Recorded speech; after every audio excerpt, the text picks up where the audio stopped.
Shit, well, I don't know what happened to our intro. Sorry. Warning, this content is for adults only. And ducks. Hello, everybody. Welcome back to True Crime Metrics. We're going to be looking at Shelby Nealy today. His interrogation. Who is he? What did he do? Well, he's known as the in-law murderer, which is something that we've all probably at least been ready to become. If you're going to be any murderer, I want to be that one. The one that makes sense. But not for Mr. Shelby. No, it didn't make any sense. He went and killed his wife's entire family by... Oh, let's put up an image because we love images.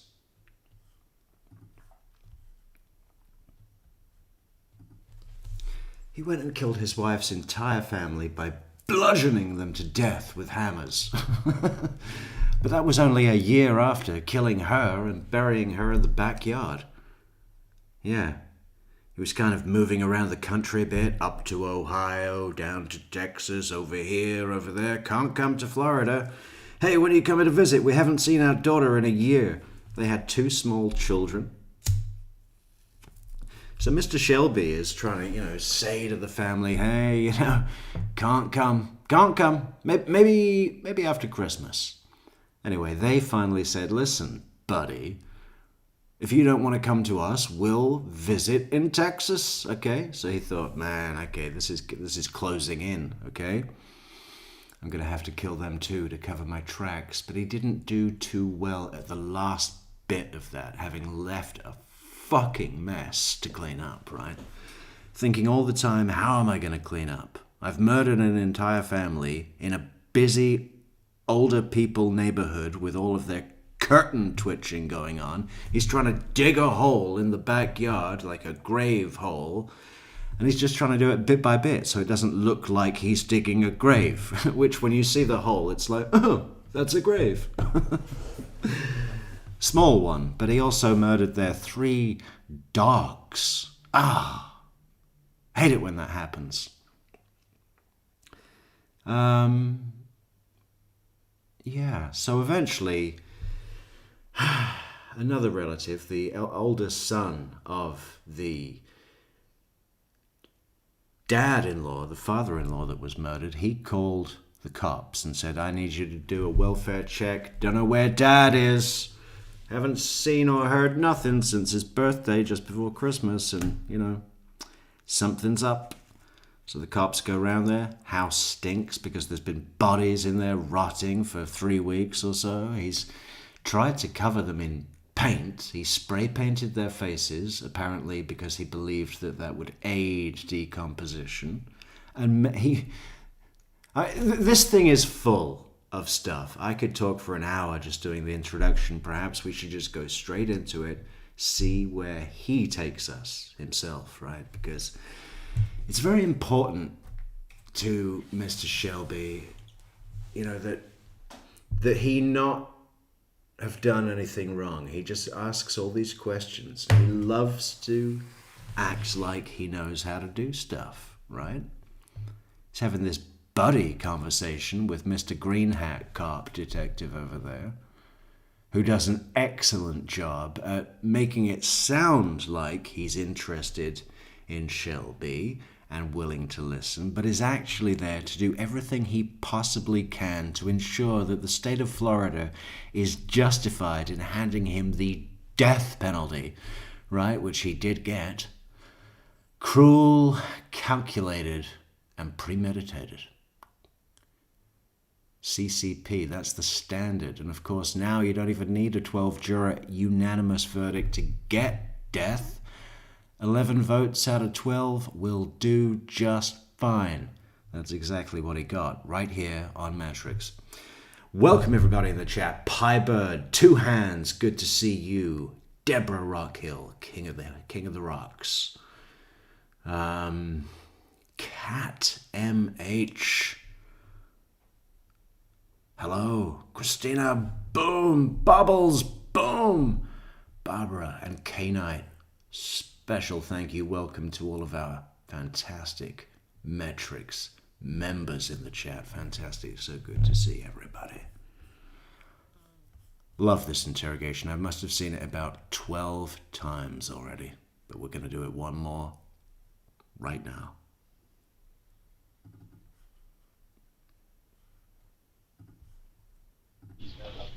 I knew there was another one. All right. All right, so it's going to fire up, so we don't want us to be saying anything. Okay. There you go. All right, we'll just minimize that. It's rolling, it's rolling. Oh. Yeah. If you want to step out here. Tom, can you fire this up?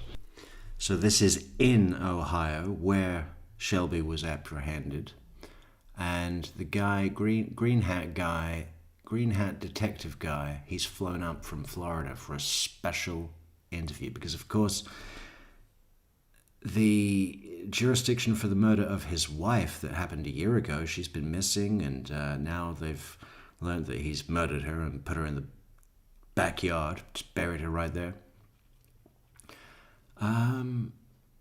That's an Ohio crime, right? But the Florida crime, the triple homicide, and the dogs, Florida man has to come up for that. Yeah, for her. She's going to sit here. Okay. Yeah. Ready? Yeah. Do you have any preference on cuffs? No, I'm good if he's lucky. He doesn't have them. I mean, you guys should be outside. If for some reason he does something, you gotta figure it No, outside. I'm not worried about it. Just. All right. Okay, now we're good with no cuffs. Okay. Does he need to be in cuffs? As you'll see, we're not dealing with the Incredible Hulk over here. He's 5'2". Yeah. I don't think he's going to be breaking his way through that wall.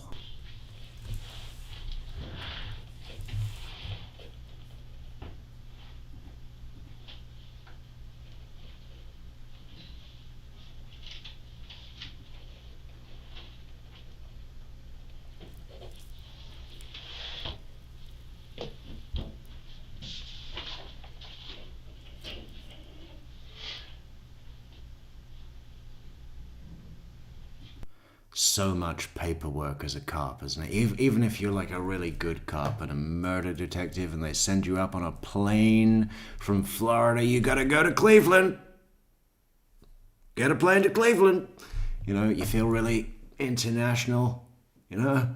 Nationwide, baby. Still gotta do all the fucking paperwork.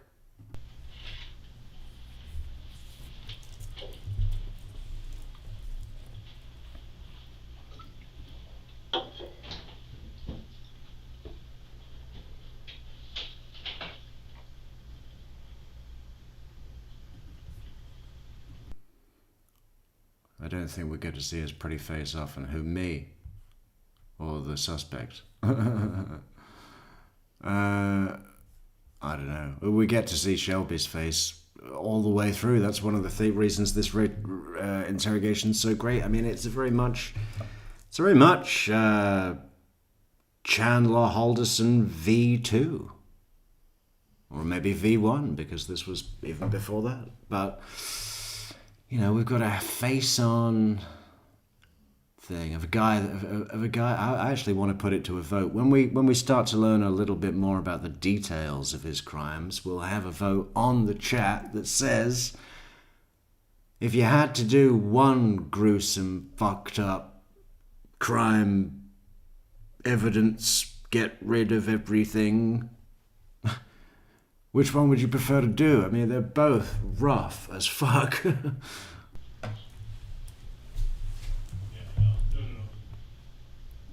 I know on my face, I've been working for 17 hours. In fact, 18 already. We gotta be up in the morning too. Jesus Christ. Yeah. I'm not camera ready. You think I got time for all that?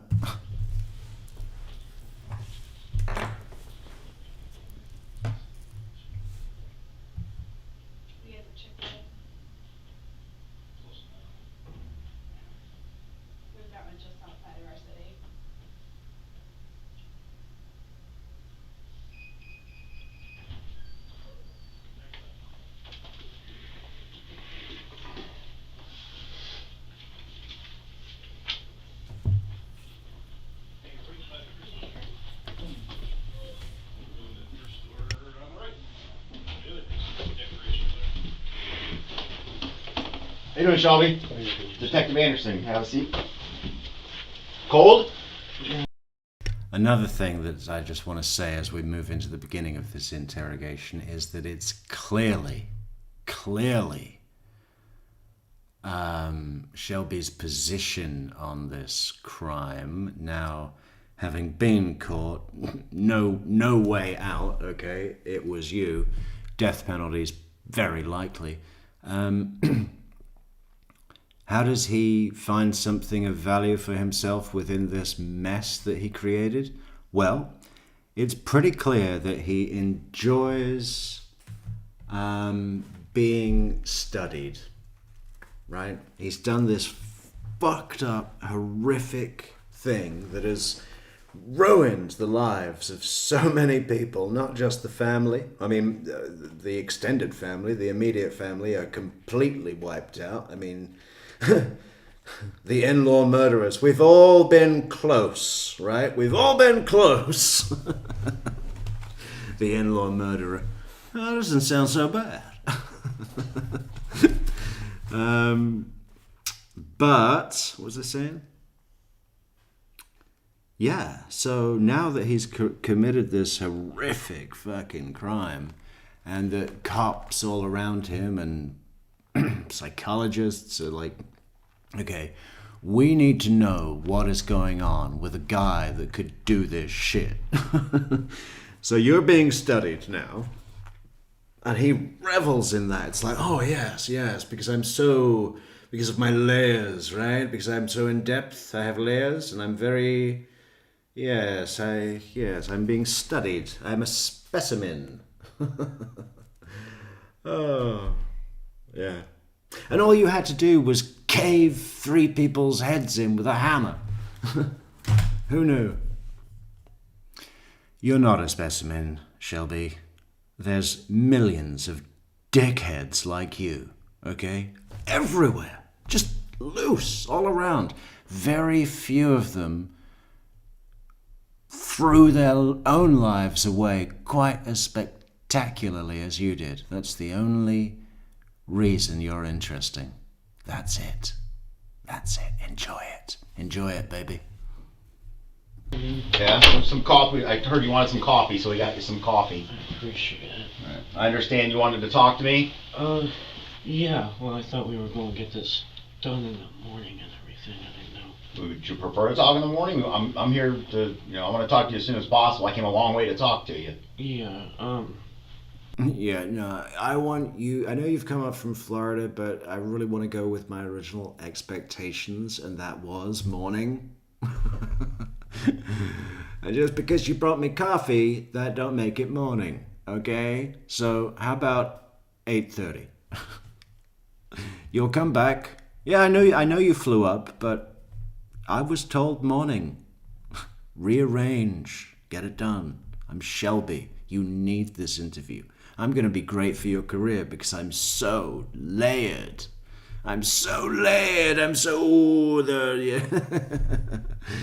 Study me. I want my name in the Diagnostic Statistical Manual of Mental Conditions. I want Shelby-itis. That will be my legacy. Well, I mean, I'd rather do it now. I mean, I traveled a long way in a short amount of time. We'll do it now, man. Okay. All right. Yeah. Let's do it now, man. Yeah, he keeps calling him man. Like, when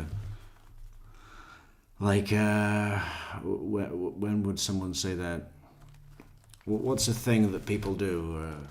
A ball game. Like he's going to the ball game. Okay, there you go. That's an American thing that people do. Apologize. That's okay. Hey, like I said, I'm here to listen to you. I want to hear everything you have to say. I don't care if it takes all night. Do you think I could possibly get a blanket, though? I can have I it. do. I How hate much? to ask. I was told there would be blankets. I don't see any. Cancel the meeting. Let me know when you get it right. I just had bad PTSD with a cold. blanket or anything like that? Yeah. Yeah. He keeps going on about his bad PTSD as well. Self-diagnosis. What do you think, riding shotgun? What's your clinical assessment, riding shotgun? PTSD or just little shit? Sure. All right, they're gonna get you one. Thank you. All right. I'm sorry. I just had No. bad PTSD with coldness. PTSD with coldness? Yeah. Did you see that? Because the first time that Shelby said PTSD, the cop had his head out the door. So, did that land? Better reinforce. I know. I'll wait till he sits back down and then I'll mention my PTSD. Come on, Shelby. What are you doing, son? You're embarrassing the rest of us. That's what you're doing. You prefer to talk in the morning? I'm here to, I want to talk to you as soon as possible. I came a long way to talk to you. Yeah, how late are you here till in the morning? Well, I mean, I'd rather do it now. I mean, Yeah. I traveled a long way in a short Okay, amount of we'll time. do it now, man. Okay. Do you think he was actually going to say, yeah? No. Get your coat. My agent will hear about this. You'll be hearing from my agent. Yeah, All right. I apologize. That's okay. Hey, like I said, I'm here to listen to you. I want to hear everything you have to say. I don't care if it takes all night. Do you Okay. think I could... Oh, hang on. Look. See, the cop's being soft, but he's also a little running out of patience. It's like, I want to be building rapport, playing the nice guy when we first meet, but don't fucking push it, murder boy. Okay? You get the situation? You're not calling the shots. Blanket, we'll see. Morning, go fuck yourself and drink your coffee. I'm a detective. Tell me what you did. possibly get Can I possibly get a blanket? And look at the cop now. He's just going to go, oh, for fuck's sake. What now? a blanket, though? I can have I it. do. Did you get that tension? Just like, oh my god, what a fucking, let's get going here, man. A fucking blanket. Okay, what else do you want? A fucking Happy Meal? Which, ironically, he did seem to live completely on this little sort of down to Florida murder spree and back. I mean, that's a lot of road. You got to go from fucking, I think it was near Cleveland, all the way down to Pinellas. What is it? Clearwater, pretty much. St. Petersburg, Tampa, that little pocket. That horrible pocket. How I much? hate to ask, I just had bad PTSD with You want a cold. blanket or anything? Yeah, I have bad PTSD. Oh, detective's got his head out of the door and he's talking to someone else. Not a good time to mention it because it won't register and then I won't, I'll wait until he's back at the table, then I'll mention it. Yeah. You're caught, son. You're just caught. We all know better than you. Easy, okay? The detective, way better because he has training. Yeah, sure. All right, they're gonna get you one. Thank you. All right. I'm sorry. I just That's had no. bad PTSD with coldness. PTSD with coldness? Yeah. Okay. I was Yeah, PTSD with coldness. It's like that scene in Catch-22 when Alan Alda is, the bombardier. Yossarian. It's, that scene with Yossarian? Oh, it's like that because of my PTSD. It's so cold. Isn't that a symptom? I think that's a symptom of PTSD. homeless for like half a year in the winter of 2015 and 2014. Oh, really? Where was that at? Up here in Ohio. Oh, man. That's a bad place to be. Okay. All right. Before we start talking, just one formality. I have to give you this form. Can you read and write? Mm-hmm. How far did you go in school? To 11th grade. 11th grade, so you can read and write. Yeah. The English language, you have no issues. You don't need any assistance. You don't need anybody to read it for you. Okay.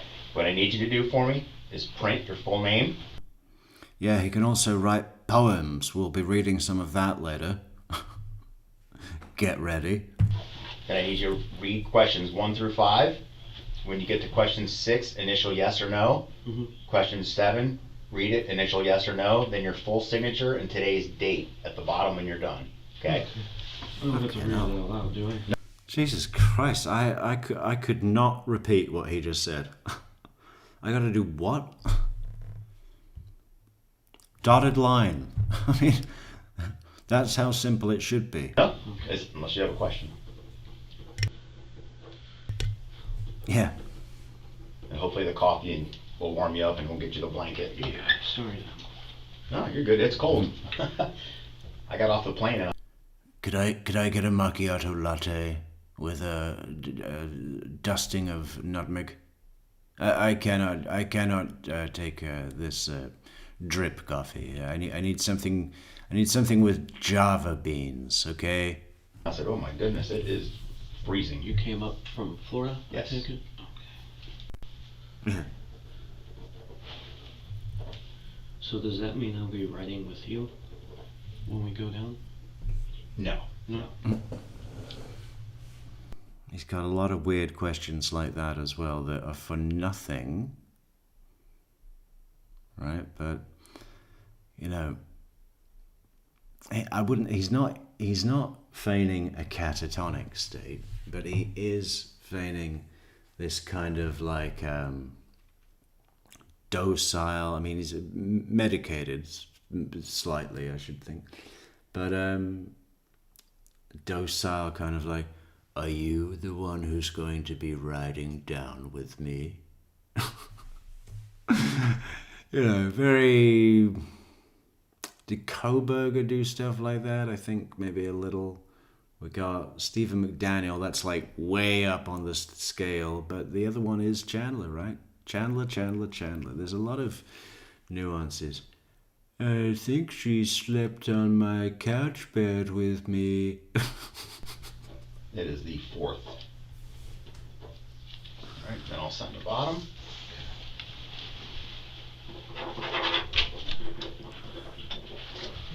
Thank you. There's another one. Yeah. Did you give that to Mr. Yep. O'Patty?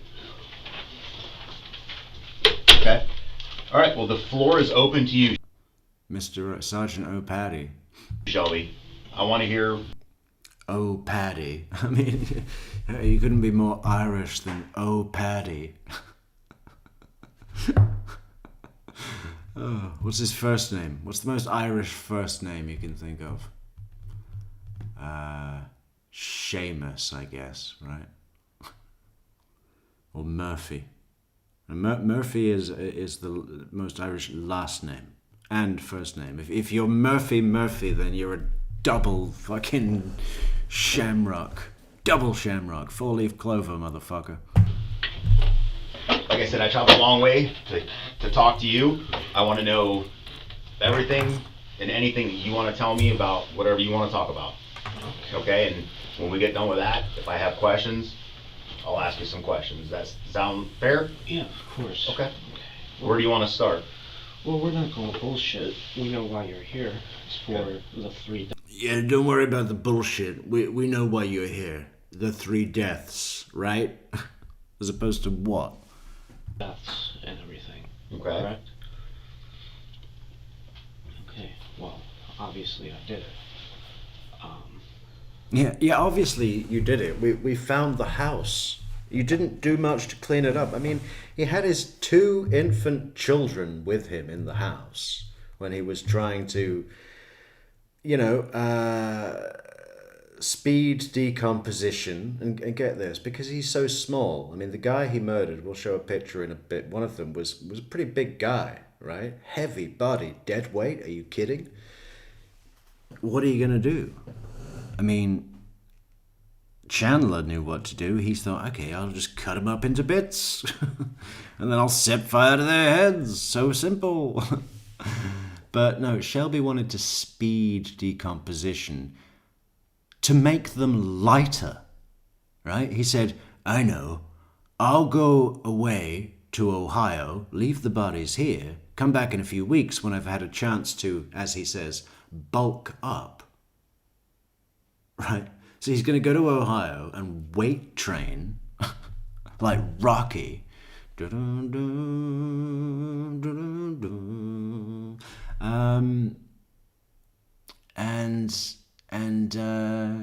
then come back when the bodies have decomposed and the liquid has all, oh my god, and then he's going to deal with it when he's hench, you know.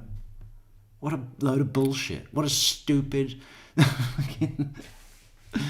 Oh. The other thing he did while he's trying to clean all this up is he was pretty close, apparently, with his brother-in-law. So before he killed them all, he went there to stay. And they had a nice time. They hung out. They played Magic the Gathering, whatever, those cards, and some video games together, and got a pizza and blah, blah. You know, a night in, a boys' night in sort of thing. And yeah, so after he smashed him in the head with a hammer, which he did feel, apparently. He says he's the only one that did, but we will never know. What he did in the midst of cleaning it up, you'd think he'd be concerning himself with, like, you know, body removal and fingerprints, stuff like that, right? No, what he did was pack up the guy's Xbox, whatever you call it, I don't know, Xbox, the new Xbox, whatever that is. Packed that all up and took it down to a shop called, I think it's GameStop, where you can exchange it for another type of video game console, right? So he said, could I part exchange this Xbox 360 for a PS4? Or no, PS5? And they said, yeah, and he did that. I mean, is that important right now? You've already got one. I mean, I don't know much about it. Is it that different? Like, are the games better or what? I mean, what was the factor? If you needed video games, you had a solution in hand. You had an Xbox. Apparently a good one. I'm just blown away by the decision to go, oh, this Xbox is no good. You know what would be good? PS5. Hey, I wonder if GameStop would exchange this for a PS5, because then I don't have to spend the whole price of a new one. And that was what he decided to do that day, which takes a bit of time, right? You know those places where you take back a bit of, tech equipment, whatever it is, a TV, a microwave, fucking blender, PS4, whatever it is, right? You want to put it so it's nice in the box. So you can take it in there and, you know, you want it looking as new as possible because they're going to give you a value. And if the box looks all fucked up, they're not going to give you as much, are they? So you go to some effort to make it all nice. Factory, you know? And that's what he was deciding to do. Oh, it's called GameStop. Thank you, Neverly. Yeah. What is the one here called? Game Station, I think. Or maybe that's in the UK. But these crazy names. If it has game in the title, I think we know where we are, right? I think that's good. Game, station, stock, shop, block, anything. I'm trying to think of where to begin this long story. You want me to ask you a question to get you started? I mean, or do you want to just think about it and you can start wherever you want? I mean, the story kind of like... Because I know your questions are basically like, why the fuck did this happen, for obvious reasons. I mean, you know what, why don't you start with questions and I'll just make my way into the story in a second. So Okay. Go well, I want to start. Okay, Knight enlightens us and says, I think you either prefer Xbox or PlayStation. He obviously preferred PlayStation. So it's like Android or iPhone then, right? Because I don't even get that. Obviously, iPhone's better, you know, by a million miles. Yeah. I remember when I used to say that about Apple. Like, oh no, PC is the way to go. Yeah, Apple, it's all locked down. It's all locked down. That's just something I said to make myself feel better at the time, right? I see that now. Follow the apple. Way back. Way back. Childhood. How was your childhood? Oh, we want to go there. You know, it was a good, man. Mom and dad both there? Single mom, single dad? My birth father, he was in Texas my whole childhood. But, you know, I had a stepdad and he took care of me, and I considered him my dad. So, just another little nugget of truth. His birth father committed suicide, I believe, on Shelby's birthday, which apparently hit him really hard. But as you'll see, it's very clear that Shelby will go through life looking for these little bits of trouble to pick up and put on his own back, just so he can tell others it's there. Oh, the weight of my father's death. Oh, the weight is so powerful. I carry this with me on my back. Oh, Yeah, he just loves that. It's like, hey, dickhead, you like feeling sorry for yourself, don't you? Did you ever think, like, why do I do this? Okay. And everything. I would say I had a relatively good childhood. Really started going downhill when my father killed himself. My birth father. Okay. Yeah. That was my first PTSD.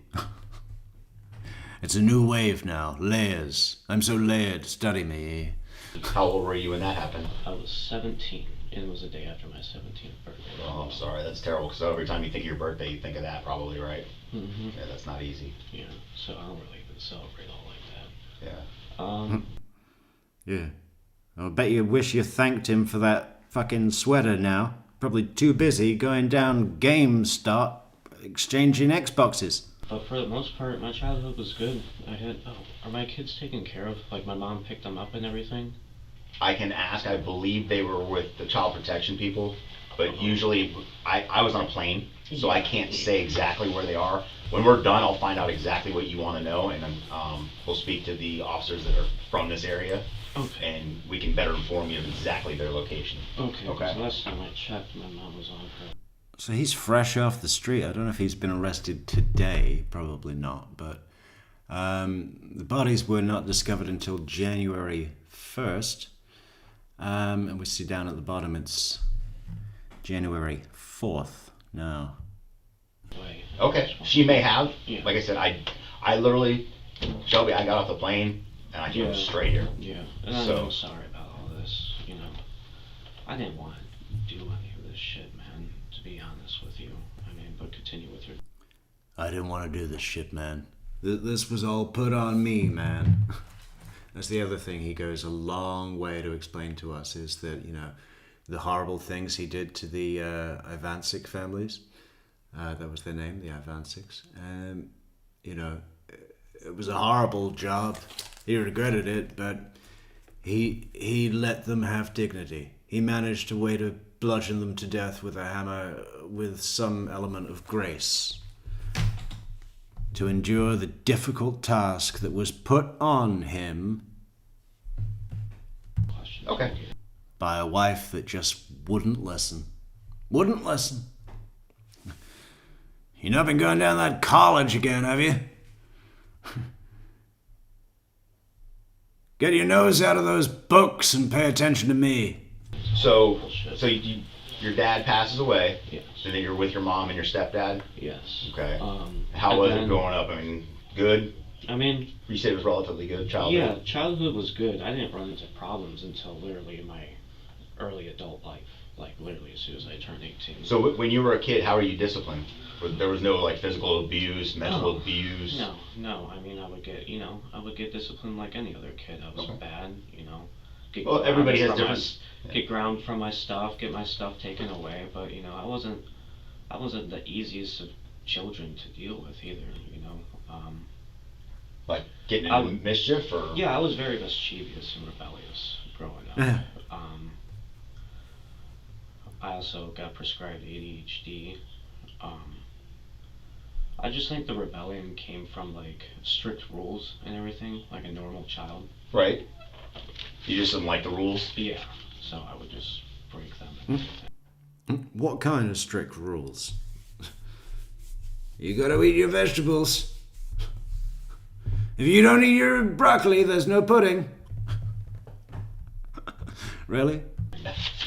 Well, kids go through that. Yeah. I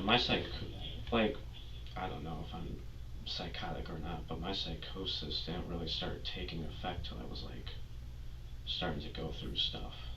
Yeah. My psychosis. No. First it started with my ADHD. Then it moved on to my PTSD. Now we're in, advanced stages of clinical psychosis. Yeah, that's where we are. That's what led here. That's what led here. My psychosis. Early adult life, I turned 18. I move out of my parents' house. I'm still in school. I'm smoking weed and all this shit. I knock up a girl, and then just somewhere down the lines, I drop out of school. Knock up a girl or trick her into getting pregnant by apparently, as she claims, poking holes in the condom so that she won't be able to go to college and be bound to live under your control. Got a girl knocked up. Accident. Total accident. We marry, and shit was just. I think I just had too much going on my plate back That's then. a lot for a young man to handle. Hey, who loves supporting great channels that put out fucking amazing content? I know you all do, but I'm looking for other people. Better people. Even better. People that go to buymeacoffee.com and become members on YouTube's. How about that? Memberships. Good. I think we should create a goal to support, what is it? Support upcoming content. I just was still dealing with my dad's death and everything, so I started lashing out and hitting her and everything, and the marriage ended. Yeah. And what was her name? I started lashing out. I mean, she told us all about this. It's the same detective that spoke to Caitlin. I mean, he was always abusive, verbally escalated. Yeah, it was about a month after I was pregnant, he started beating the shit out of me. And that lasted until the baby was born. And then it really got bad. Yeah. Okay. Yeah. What do you call it? What do you call it when someone keeps doing the same thing? Like habitual domestic abuser. Wife beater, classic. Wife beater, right? Great, good label. Her name was Caitlin. Caitlin? Yeah, Okay. but we're on good. Just because all that stuff happened back in the past, we're on Good terms? Are you about to say good terms? You're shitting me. very good terms now. Did she have the child? Yeah. Okay. Yeah. And how old's that child? She is 6. And what's her name? Mackenzie. Mackenzie. Okay. Yes. All right. So go ahead. I didn't interrupt you. So I went to jail for domestic violence for like a couple of days, and that was a real, I would say, a wake-up call, but then it really wasn't, because like I started doing criminal stuff, because then I went homeless shortly after that, so I started going into Giant Eagle and stealing my food and everything, and then I would go to jail for that. So really, like 18 and 19 were like my jail days, honestly. Like I was doing not super bad stuff, but not. Were you doing stuff to survive? Yeah. Or were you doing it just because you were bad? No, I was doing stuff to survive, like Right. stealing food. Occasionally I would steal fun stuff, because I was homeless and I wanted to have some type of fun. Because I had like a DVD player that I carried and everything, so I would steal some DVDs here and there. Well, let me ask you on the homeless part. Yes. You said your mom was good. You had a stepdad that cared for you. Yes. Did you were homeless by choice? You didn't. Even that is like, yeah, no, I had to do what I had to do, so 5-finger discount, Occasionally I'd steal DVDs, fun stuff.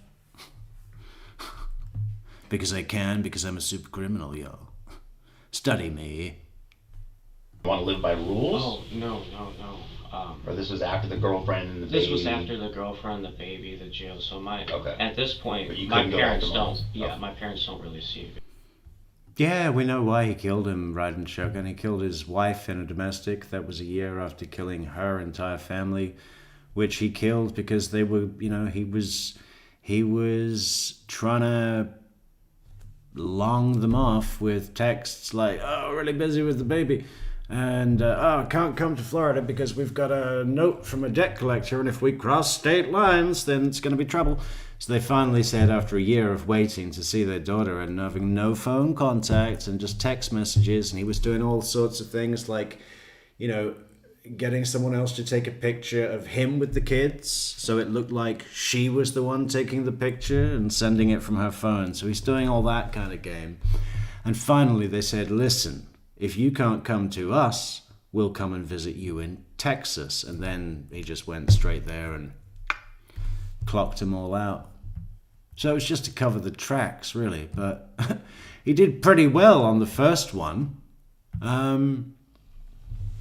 Had he gone about it a little better, I could have seen him, getting away with this. It's a good run to not get caught having killed your wife after a year, right? No friends got in touch, no colleagues, nothing. So it's just the family. That's already a good start. Good person at this point. Okay, I got so you. they're Now I'm not following really, you. they're not really trying to have that around, like under their roof and everything, which is completely understandable. At that point, their son's a teenager. Their other son is a teenager. I was smoking weed and all that stuff. It wasn't an influence they needed, but that homelessness stuff. Yeah. No, I wouldn't have done that. That wasn't the influence they needed. So I took myself away to smoke my weed and not be an influence.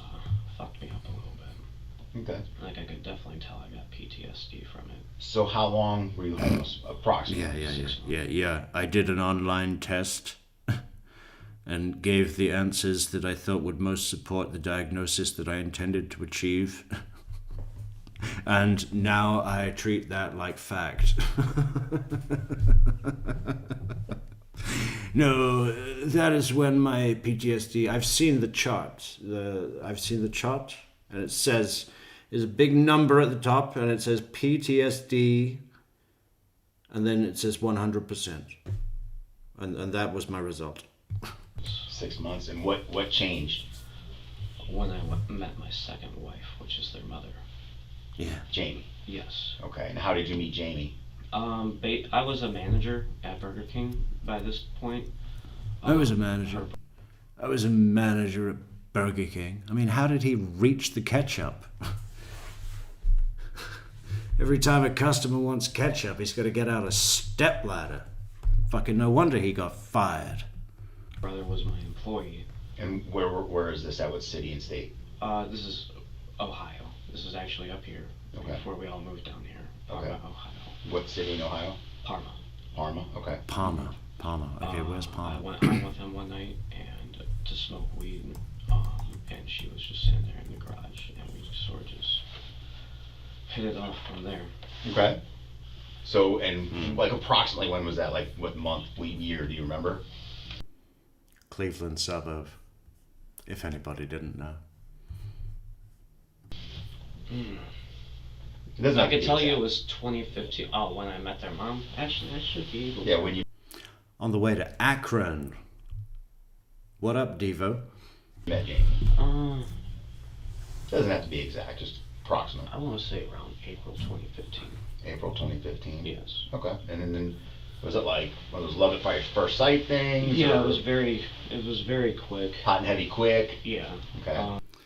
Did he say April 2015, as in 2015, or April 2015? And then me, her, and her brother moved down to Florida and shit. And I started dating her and living with her, and that's when shit really started getting bad. Everything was cool at first. Occasionally we would argue, and she would smack me here and there. And I was like, it's whatever, it's a woman, they lose control of their emotions. And by this point, of course, It's a woman thing. They control their emotions, do they? Fucking misogynist. You know, oh, what is that little woman thing? Something they do because they're women. This is after the whole domestic violence bullshit. I'm really not trying to hit a woman and all that shit. So, unfortunately, their daughter was very, how do I put it, disrespectful towards rules when living under. Can I get some water? I'm sorry. When living under my roof, Oh, she was very disrespectful to rules, my rules. When living under my roof and under the lash, under my lash. get some water. Yeah. I'm sorry. I know You're good. it's difficult You're good. With lemon, ice and trying to lemon. explain the whole story. No, like I said, if you need, we got time. I got all the time in the world. Okay. At least we're not working with a stupid attorney that's going to stop every 2 seconds. I wanted to be cooperative as possible when it came to this. So he's getting your water. Mhm. So when you moved from Ohio, is it just you? Whoa, Nicholas, K-Knight's Jamie, 5'1". That's amazing. That's amazing. But you don't work at, where do you work? It probably doesn't matter where you work. And even at Burger King, they've got ketchup low down. Of course they do. I was just making a point. I mean, there's got to be something he has to reach. You probably have to deal with this yourself, K-Knight. Carry a stick with a little hook on the end. It'll make it easier. You moved down. And you moved Well, to, we actually, she was actually cheating on me with her fiance. Yeah. And he moved down there, but then he moved back up. Oh. But that's besides the point. Okay. Yeah. Beside the point, but I just wanted to put that in there as a justification as to what fed into my gruesome actions. That's beside the point. But I did just want to table it, okay, on the record. In front of a camera, baby, okay? She was cheating on me with her fiance. I mean, I don't even get that. If she's married to you, how does she have a fiance? I mean, what's going on with that? I don't know. But yeah, we're down there. Where were you guys living in Florida? West Palm Beach. West Palm Beach. Okay. Right down south. West Palm Beach. And how did you guys pick that area? Their dad was living down there. It's beautiful. Way before any of them. It's Okay. peaceful. The mom and him had gotten into it. Mm-hmm. They were arguing a lot due to Jamie. And so, basically he just moved down south. As crazy as that is, I never heard of that. Yeah. Um, So people when it moving comes down to south. you and Jamie, like how do you think you're doing as a dad? How do I think I'm doing as a dad? Yeah. I With your think kids. I think I did pretty damn good as Yeah. a dad. What do you think about Jamie? Yeah? When? I mean, they're only 2 years old. So far, you've murdered their mother and grandparents and uncle. How did you do as a dad? Hey, pretty damn good. Yeah. They're taller than me now. As a mother, how do you think she does? She did not do good. Give me Yeah, I thought you'd say that. How did she do as a mother? You don't want to know. That's why I had to kill her. some examples of why she didn't do good. Well, I mean, Yeah, I'll have to well, think be of honest some. with you, she's not alive anymore because of what she tried to do. We're going to get into that. Okay. We're gonna get into that. We're gonna get into me blaming all this on her. Yeah, we're gonna get into that. I'm glad you brought that up, Detective. I do apologize that when I first started the conversation, it was kind of hard for me. Real power thing as well. I mean, it's not very effective outside of Shelby's own mind, but right now he feels like the guy in the room who's holding the nuts, right? I mean, he's like, okay, I'm the puzzle, motherfucker, you want to figure me out, and I hold the keys to what you want. Now, coffee, water, blanket, morning meeting. You know, what else? How many other more requests? Oh, there's some great ones coming. There's some great ones coming. You'll see. We'll save those. We're not done yet. To like piece together how to like tell you that, but you know, we're at a good point now. She passed away. There was Passed away. We'll get into this in She passed away. People tend to do that when you just grab hold of their neck with both of your fists, or your hands, and squeeze until they stop moving. Yeah, passed away. Passed away in her sleep. After I put her in a sleeper hold and didn't let go. incident, but there was an incident down in Florida where she had an extreme case of psychosis, and I'm sure you can look up all her records and stuff. I'm sure you've seen that she's attacked her parents. Okay, that was a really big tell. Wendy Abelson does that as well a lot. The elongated convincer, right? They're really close with the kids. I really want my parents to come down from Miami. You know, she does it all over the place. That, you know, what's another, you know, he just did it. What was it?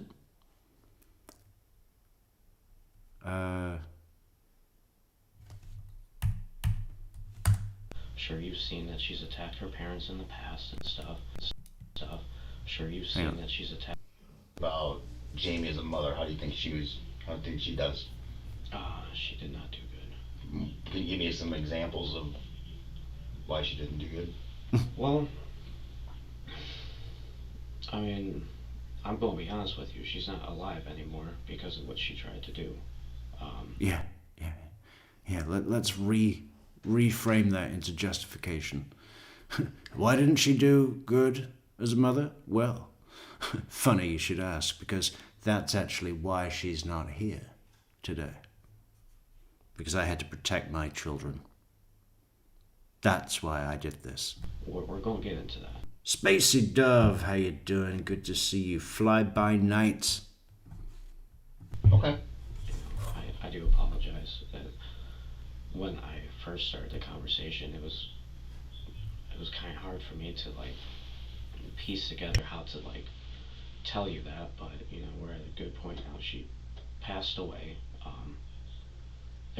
We'll get into this incident, but there was an incident down in Florida where she had an extreme case of psychosis, and I'm sure you can look up all her records and stuff. It was almost as extreme as my PTSD and my ADHD and my dyslexia and blah, blah, blah, blah, blah. She had an extreme case of psychosis, okay? My parents are really close with the kids. Sure, you've seen that she's attacked her parents in the past and all that good shit. Mm-hmm. All that good shit. That's not Wendy, that's Sarah Boone, isn't it? All that good stuff. We've had so many problems with jobs and, you know, all that good stuff. Sarah Boone. I don't like... I will never say something like that. You know, like, oh, no. When you're listing your problems and then you casually go like, and all that good stuff. You know, I got bills, I got blah, blah, blah, blah, and all that good stuff. I would never say that, and if you say it, don't.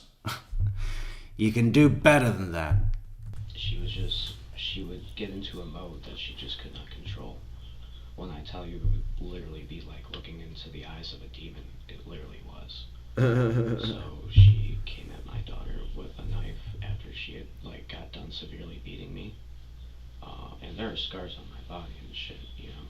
And I'm not giving myself an excuse, man. I'm just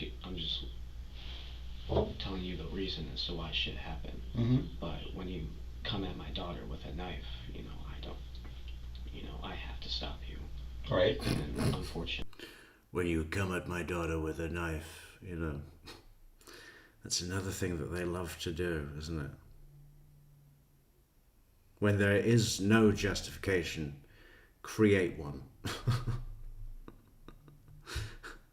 Create an event that's so extreme that any reasonable person would have also been driven to extreme lengths. When you come at my daughter with a knife, I have to stop you. That's my oath. That's my dad oath. I went too far. I choked her out, and then when the blood started coming out of her nose, I stopped. But It was too late. Yeah, well, that takes about, 5 to 8 minutes. So, I'm guessing she dropped the knife somewhere in between and you could have kicked it away. So, you see, that's the problem, Shelby, because your seeming justification just became an example of your... what is the word? It's not unquenchable, but I can't think of another one. Your rage, son. All that rage. too late. And where was that at? This was at a house. This was the last house that we had down in Florida, and this was about a year ago. So she's been deceased for a year? Yes. Okay, was that in West Palm? No, this was in close to Tarpon Springs. Pasco? Newport Richey. Newport Richey. Pasco. Do you remember the address? Dude. I know it's Norwood Avenue. Okay. As for the exact number, I do not remember. Okay. Do you remember? I could point out the house to you. So Okay. Do you remember the color of the house? Yes. Yeah, I could point out the house. Maybe we should take a ride down there, just you and me, and I could point out the house. And then I'll make my escape. Yeah. What do you say we get out of here, take a ride?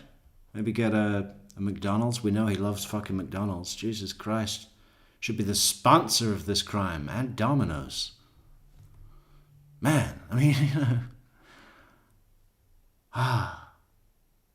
How could you do that? Every day. Have you ever had a Domino's? The fuck?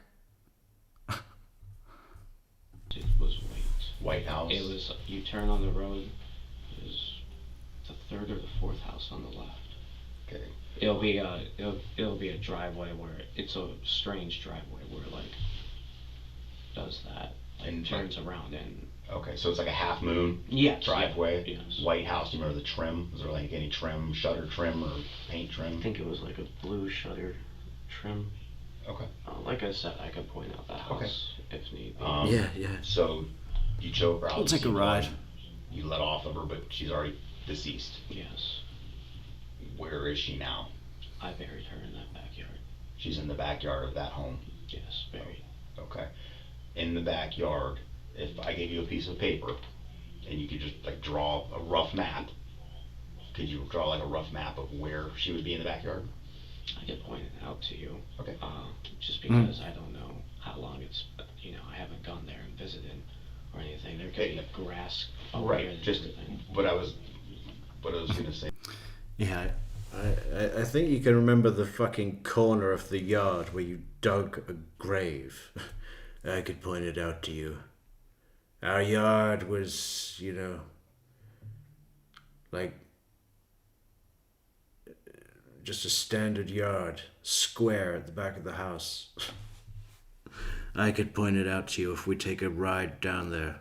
And I don't want to go in cuffs. That's the deal. It was like, Shelby, if you could do like, we'll just draw, like have you draw like a Black eagle representing the house. Hello, Black Eagle, Schmeagle. And then a backyard, and then like a rough estimate of where you remember it being. Yeah, because I just want to help you guys at this point, man. Yeah. Alright. Just want to help you guys out. Not trying to, get into a public area. Helpful witness. house. Water. And you can draw big if you need to. You got the whole piece of paper. Yeah, I just suck at drawing. Yeah, so do I. I draw stick figures, so. Alright, so say this is like the It's little a square. deck that I suck at drawing. Watercolors. I need an easel and some brushes. you walk in on. Okay. You turn immediately right and like walk 5 steps out, and she should be buried right there.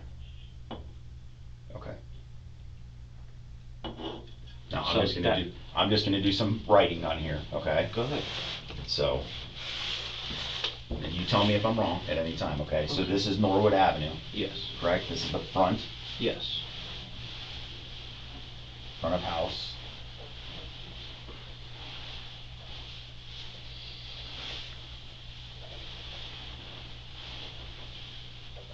Okay. And there's some kind of a wooden deck off the back. Yes. Okay, and I'm just gonna draw an arrow, wooden deck.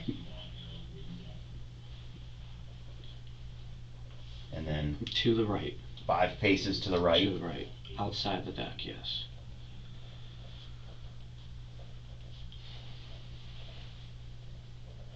Okay. And then you may not remember. Do you remember how deep it was? Way deeper than that stupid hole I dug up earlier. Deeper than the one you dug at the other house? Yeah. Okay. Way deeper.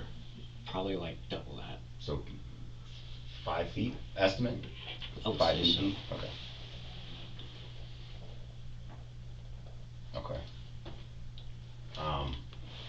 Did anybody ever ask you where she was? Oh yeah. I mean, I lied. Well, I mean, I obviously you're gonna lie if, you know, something like that has happened, but I'm like, who asks you where she is? Like, doesn't Nick go, hey, where's my sister? Or her parents call you, or? Well, yeah. And thankfully, I knew her so well. I knew how to act like her. It was weird, man. They always say that, don't they? No, I knew her better than she knew herself. I knew how to act like her, right? Because that's what I do. I get into character, and then I know how to act like her. You know, it's very important to him that he didn't get anything wrong, right? He even asks the cop, he says, listen, what was it? What was it that made you catch me? The cop's got a really good answer. I'll let him save it.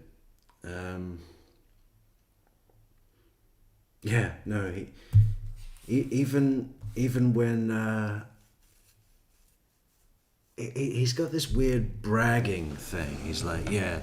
The cop says, oh, and then you got more weed. Where'd you get the weed from? Where'd you go?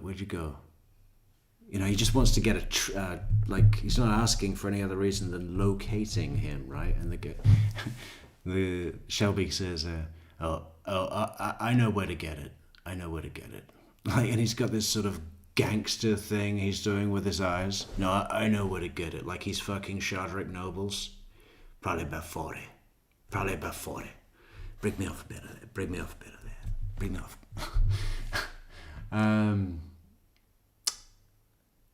Yeah. And then he says, like, no, but the weed was really only to help with my PTSD.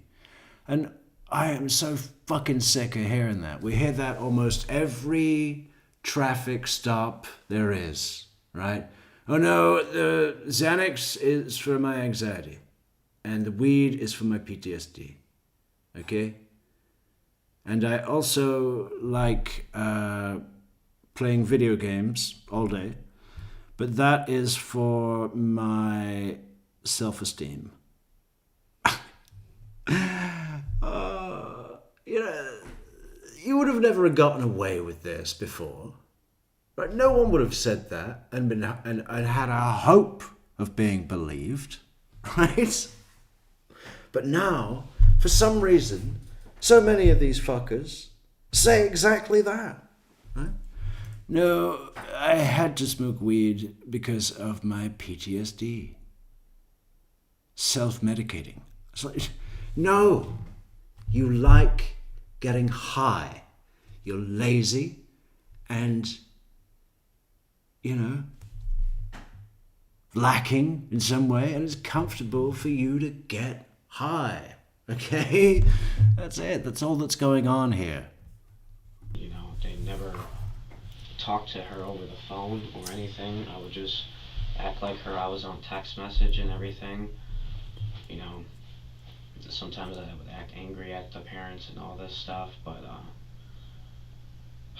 dude, I would just feel bad. So I would like send them pictures and everything of the kids because like they were persistent. I know, Spacey. I mean, I was saying that earlier. He had a really good run. You got away with murdering your wife for a full year, undetected, apart from her, family that were being very patient, but getting a little, where are you? We're coming to Texas. No colleagues, no business partner, friends, relatives, nothing. No one raised the alarm for a year. I mean, that's as good as gotten away with it.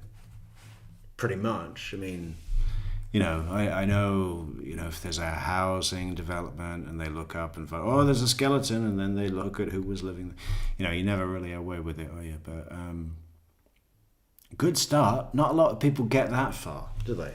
That we know about. And of course, everybody else, because I left Florida immediately. After that? Yeah. Let me, and I don't think I asked this. Go ahead. Approximately, what was the date that this occurred?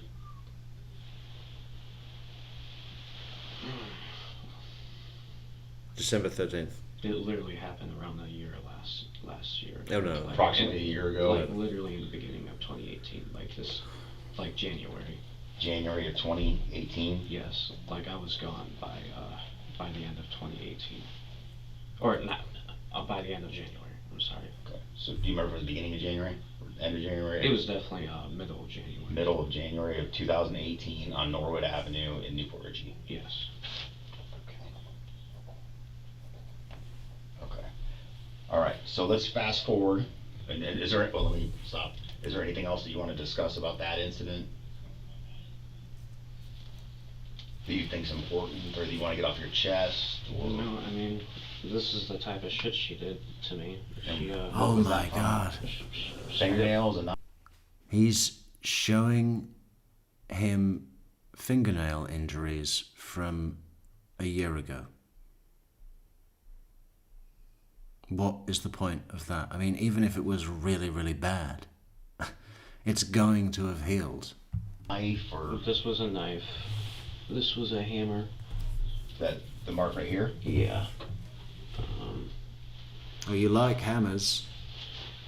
I don't know, man. Did you ever call the police on her? The police were called on her multiple times in Newport Richey? Yeah, they always arrested me. Florida and Ohio, man. It's discrimination. It's still the stigma. It's the social stigma. They always arrest the guy.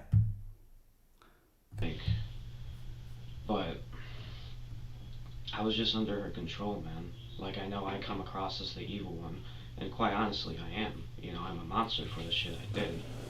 But unfortunately, there's a reason for the shit that I did. Mm-hmm. She would go in jail. Her parents would lie for her. She would come out. She would go into the psych ward. You're right. There is a reason, but that reason is in you. It's internal. You can't. He'll never work that out, will he? Now it's too late. Yeah, I am a monster, but there's a reason, and the reason is that she's a fucking bitch. No, it's you. It's all you. Her parents would lie for her. She would come out. I would lie for her because I was under her control. Now, would you say she was like the psychosis that you described? Was she seeing a doctor or a psychologist? She refused to. Refused to? She Brian, fresh back from Italy. How you doing? Yeah, bellissimo. Any meds? She refused to be on any meds. So she thought that she didn't need any help. During the duration that you knew her, she never went to a doctor that you know of for her mental issues? We tried to get her there, but she just did not like what the doctors had to say, and so she'd be like, "I'm not going there anymore." Yeah. He said, you're not going to the doctor, not with those marks. Where's that makeup? See if we get how much foundation. We got to get more of this stuff. We're gonna need a lot of it. If we're gonna go to that nosy doctor, we got to cover up these marks. We're not going. Yeah. No, I tried to make her go, but she just didn't, Mental imbalance. I tried. It was, every day my kids saw a woman beating on their dad, and I just said, I want that life for them. Yeah. Oh, I know what I didn't ask you. Buongiorno. When this occurred, when you choked her and she passed away, Yeah. what room of the house were you in? What room of the house? Yeah, where were you in the house when it happened? Living room. The living room? Yeah. Okay. And you said in that front she of the was kids. coming at your daughter, Bella, correct? Mm-hmm. And she had what did she have? She had the fucking butcher knife. Butcher knife?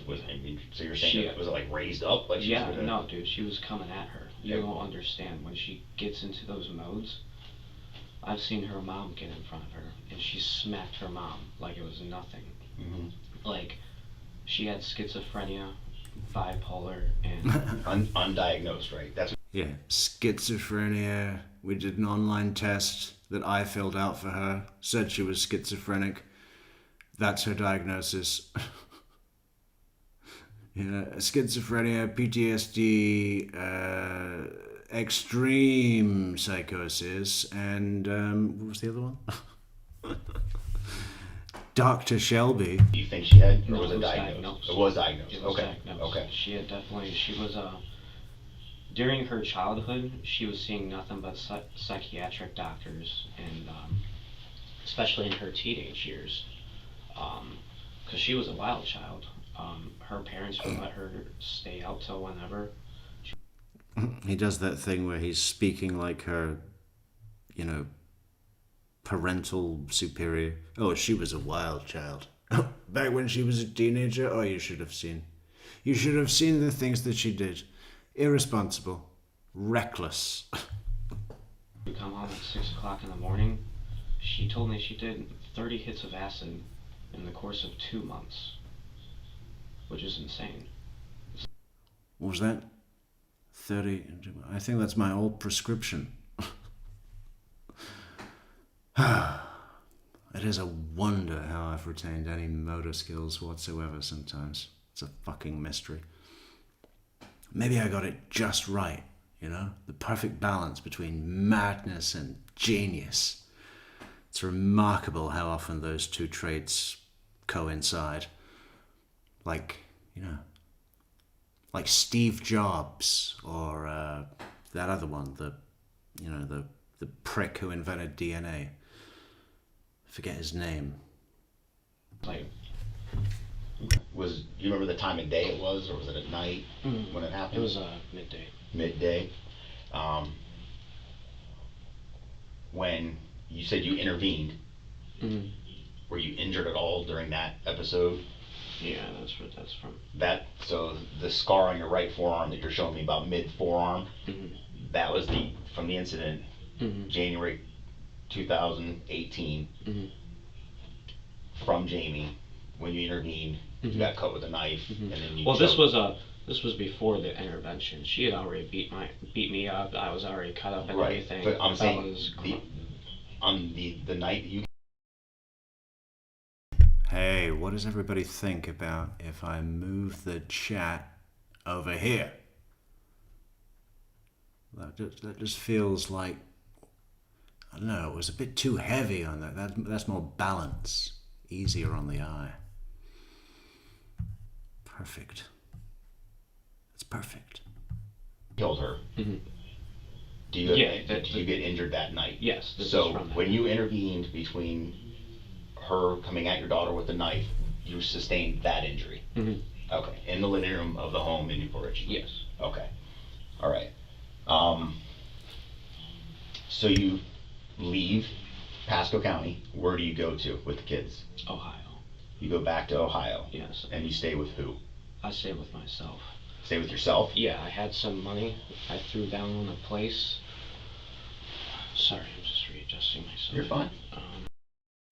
I had some money I threw down on a place. I mean, what character is this guy in his own mind? I still haven't worked it out. I had some money, threw that down on a place. Just threw it down on top of the barrel. Money on the barrel. We're not in fucking Prohibition, Mississippi. Threw some money down on a place. Who talks like that? Outside of a Western. I know those aren't the most comfortable things. They're fine. I buy a place in Elyria. I tried to make it work. I even got a job and everything, but people just weren't babysitting my kids. And babysitting was hard to come by. Mm-hmm.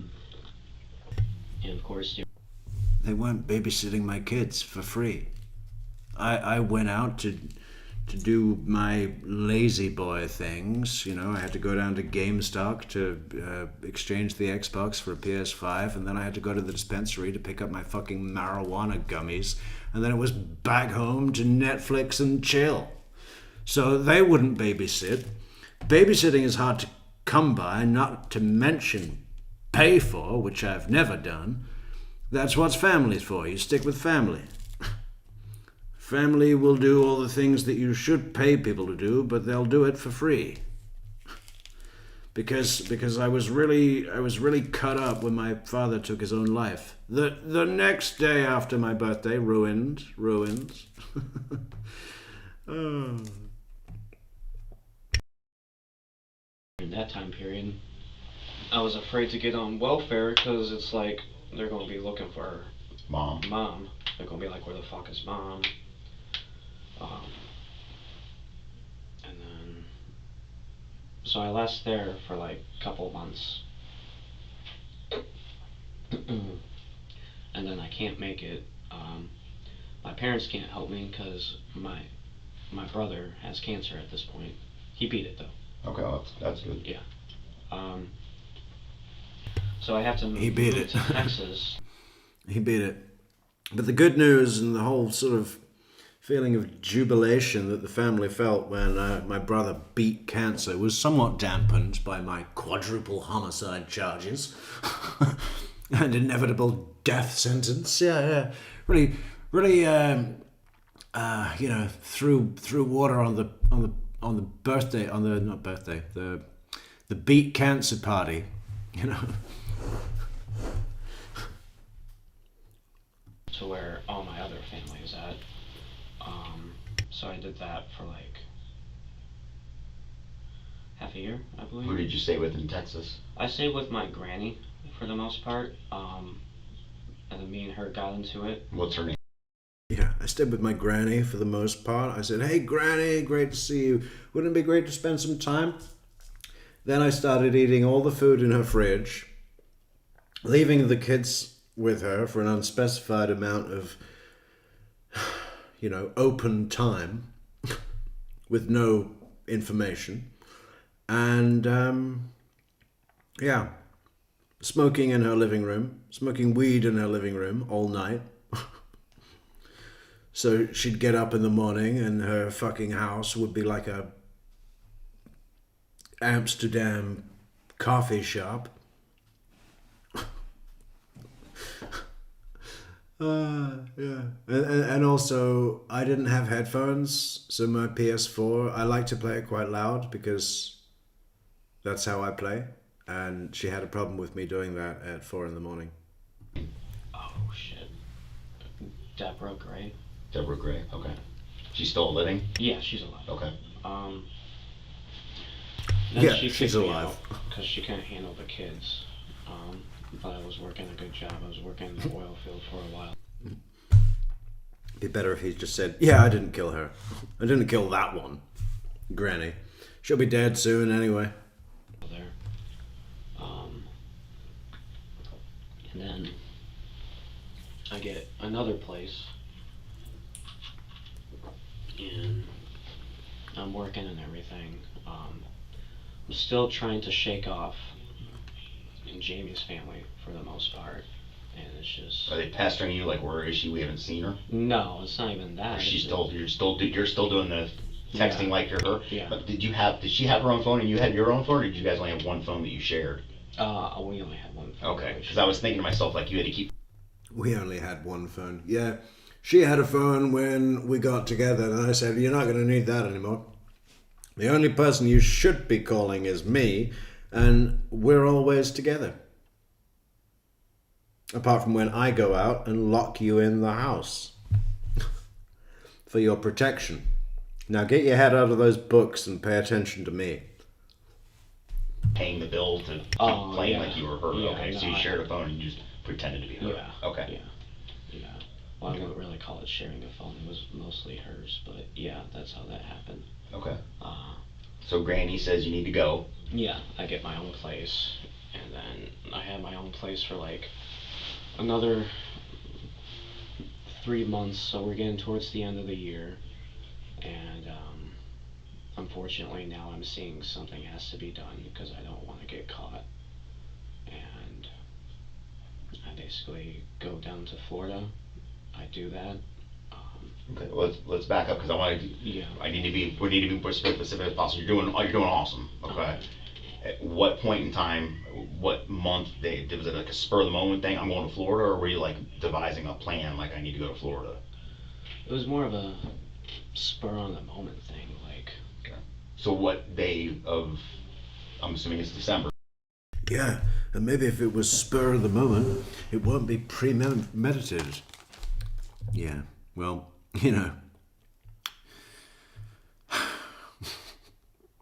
there's a ton of other evidence that makes it very clear that it was. Well, right. it actually worked like this because I was going to lose my place too because I couldn't hold my job because I was running into the whole babysitting Child factor care again. And so I think I just got into a mode of panic, to be honest with you, because that was the first real time that I didn't know how I was going to keep shit together and everything. Right. So what at that point in time, what kind of And also on top of it, I had told her that we were coming down there to vacation to like kind of hold her off and everything, and now that's and time. you say you need Laura? Yes. So you call, did you speak to her or was it a text message? Text message. So through text message you tell Laura in Florida, hey, Yeah. did you imply that Jamie was coming or did you say Yes, me and the kids? I implied that Jamie was coming. Okay. So I'm sure she was excited, right? Yes. Okay. Um, And when was that about? Do you remember the date that you That- initiated the contact and saying you were coming to Florida? I want to say August. Oh, way back in August. Yeah. Okay. Because now, granted, I had no intention of going down there. Right. I was just trying to hold her off, and then I was going to be like, we're busy with work, this and that. And unfortunately, I lost my place by the time that time period came up, and I don't know. I was afraid I was going to get caught. You know, it was coming up on a year that she was dead and everything. Lost my place is ambiguity where there doesn't need to be any, right? How do you lose your place? Well, you either get kicked out or your lease goes up, right? Or it was temporary resident, seasonal, and we're out. In any scenario, you would just say that. The fact that he says, I lost my house actually around that time, classic poor you lose your house. Oh, that must have been hard. What did you do? Did you manage to find a new place? Oh, you're so brave. And you did all that with 2 kids. Single dad, huh? Good dad.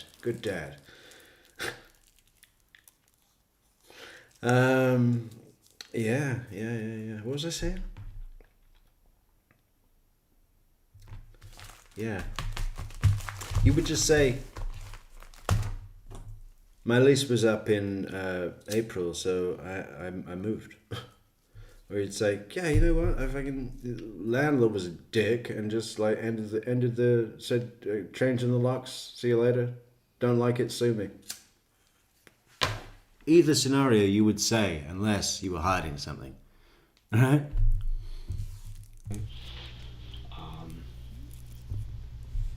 just wanted to. This is going to sound retarded, but This is going to sound retarded. I got news for you. You're right, and that's nothing new. Patricia Burns says he thinks he's the bastard child of Lord Byron and Freud. He's so full of himself and so full of shit. Yeah. He loves this, I'm the specimen. They want to understand me.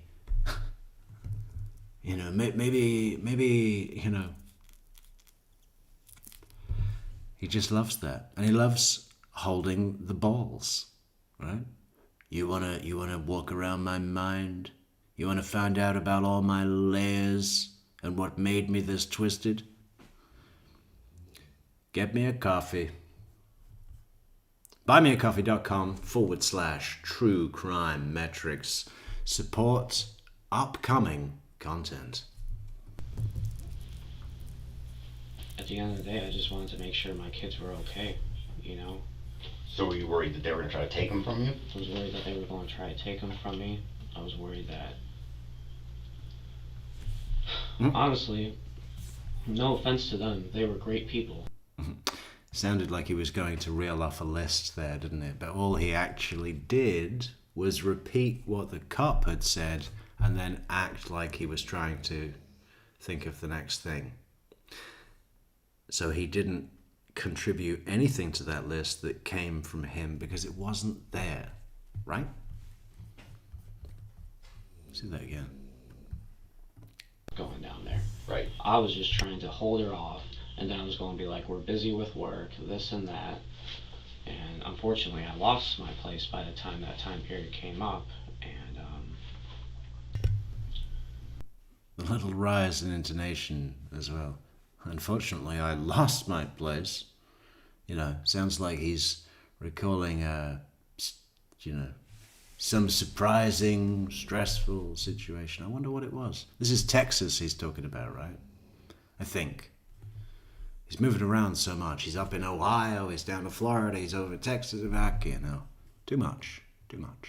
That comes up at trial as well. Well, when I say trial, I mean, I think it was just the punishment phase because he pled. He pled guilty or plea deal or whatever, but, you know, got the death penalty. But they still have to have the little mini trial to say, well, we're going to kill him. They still need to have a jury say blah, blah, blah. In fact, it's only 11 votes, not the unanimous 12 that it has been previously. But that's what he got. 11 to 1. I don't know. I was afraid I was going to get caught. You know, I was coming up on a year that she was dead and everything. I just wanted to... This is going to sound retarded, but at the end of the day, I just wanted to make sure my kids were okay, you know? So were you worried that they were going to try to take them from you? I was worried that they were going to try to take them from me. I was worried that... Honestly, no offense to them, they were great people, and I did care about them and love them greatly. I did. I actually got along with her more than my own mother, Right. which is sad. You know, I didn't want to do this shit, man. I didn't want to do any of this shit. I didn't want to do this shit, man. Not in a million years, man. Not me, man. No, this was put on me, man. I didn't want to do this shit, man. I mean, he talks like he's... You know what he's probably doing? He's probably replaying a scene or taking nuances from a scene from film or TV and just applying it to this situation. But they just don't know how to raise kids, man. Like, flat out. Okay. Well, let me ask you this. So you initiate conversation with Laura. August. When do you leave Texas and drive to Florida? What date? I can tell you it's in the beginning of December. As far as the exact datage, I would have to go through my phone to be able to tell you that. Okay. The dated. Like in relation to Christmas, how many weeks prior to Christmas Oh, do you think that you got to Florida? It was definitely like beginning of December. Beginning of December, you drive from Texas to Florida. Mhm. What are you driving? Her old car that I had. Jamie's old car? Yes. Is it a Hyundai? Yes. Do you remember what color? Silver. Silver Hyundai Elantra? Yes. And what, does that Texas? There's always an Elantra, isn't it? Fucking, what was it, Coburgers? White. This one, silver. That's the only two colors they do. Tags, Florida tags? Florida tags. Okay. Yeah. Where's that car at now? It's actually parked at the Meadows. It is? Yes. Okay, is it by the clubhouse? Yes. Okay. Yeah. So it's a silver Hyundai Elantra, 4-door, you remember the year? 2010. 2010 silver Hyundai Elantra with Florida tags parked at the clubhouse. Mm-hmm. Okay. So you're not sure the exact date? In December. Yeah. Beginning to mid December? No, it was beginning. Beginning in December. You pack up the kids. Mm-hmm. Pack up, I'm assuming, the stuff you're taking with you because you're leaving everything else behind, right? Mm-hmm. You drive to Florida. Mm-hmm. Does she know you're coming, or you just kind of show up? No, she knows I'm coming. She knows you're coming. However, she thinks that Jamie is staying behind due to work issues and everything. Okay. So you arrive. Mm-hmm. How's it go? It goes great at first.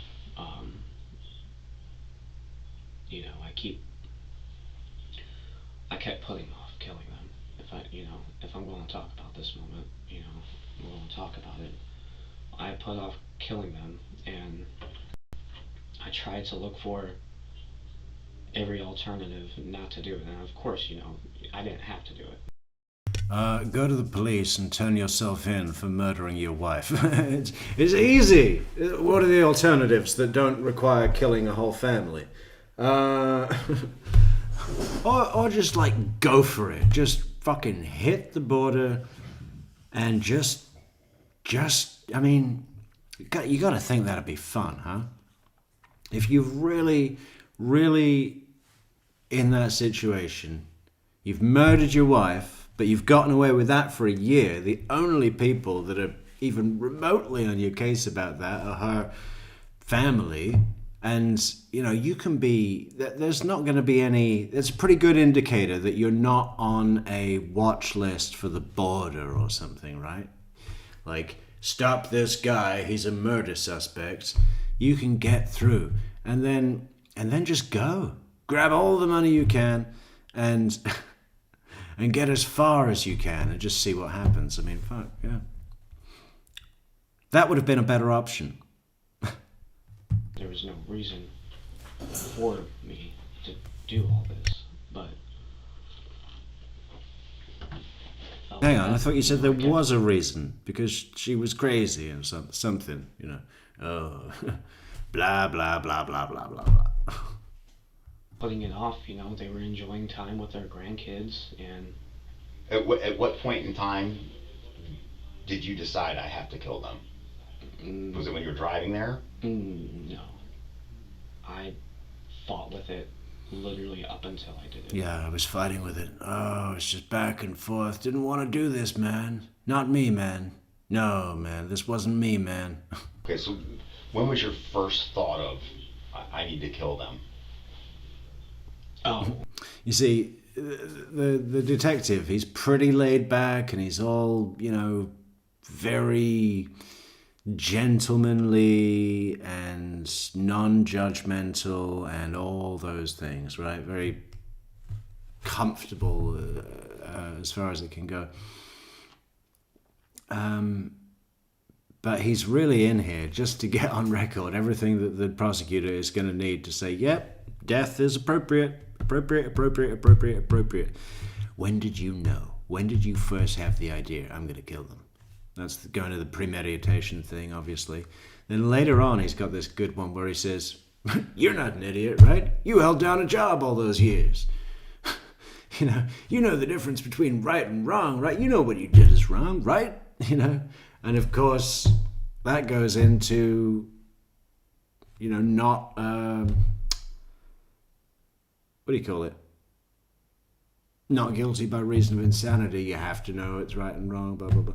Yeah, well, it says on evidence. He said yes, he knew the difference between right and wrong. He's just got the list of everything that the prosecutor needs, right? And he's getting every single thing on it, bit by bit, piece by piece. Like, it was definitely on my way there. While you're driving there, Yeah, you're thinking to myself, I need to kill them. Yeah, like if I'm going to survive and raise these kids and not get caught. I gotta survive and raise these kids. That was my one priority for the kids. I gave my life for those kids.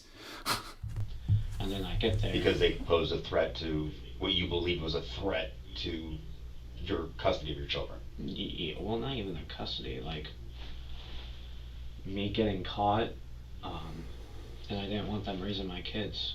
You know, like I said, they don't know how to raise kids, and I hate to say that, but Yeah.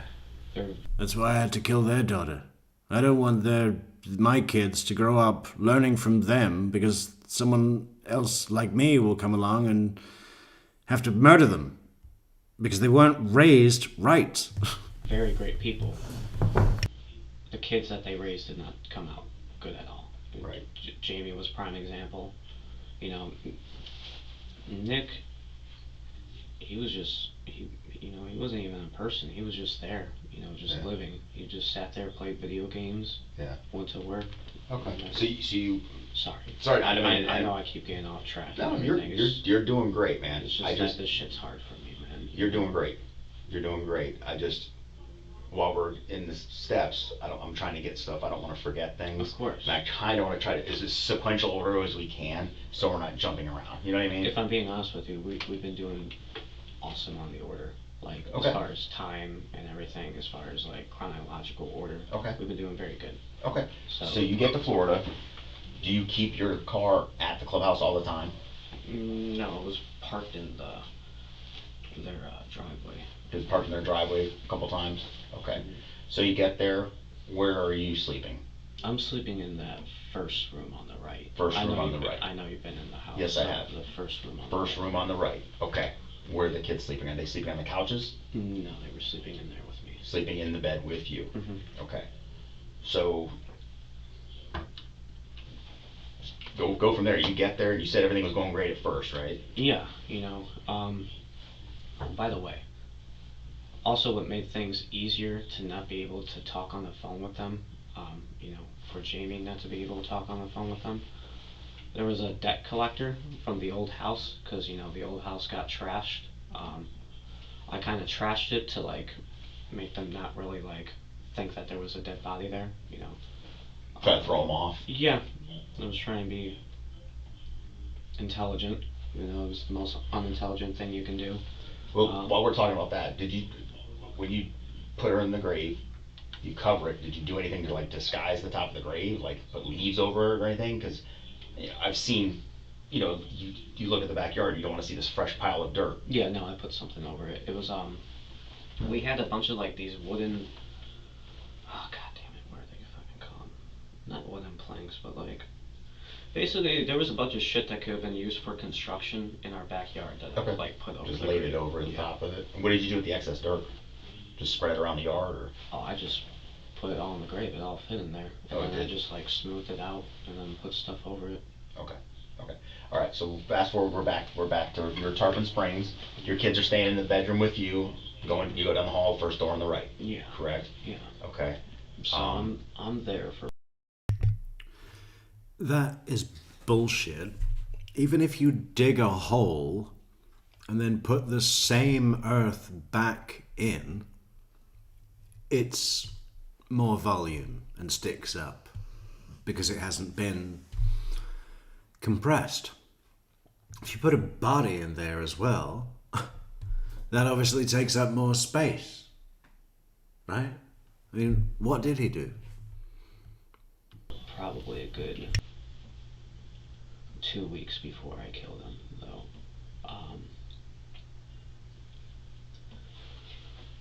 Unfortunately, I almost got out of it too, because with the step, I acted like this debt collector, had like a undercover agent that you can buy or whatever it's called. I forget what it's called.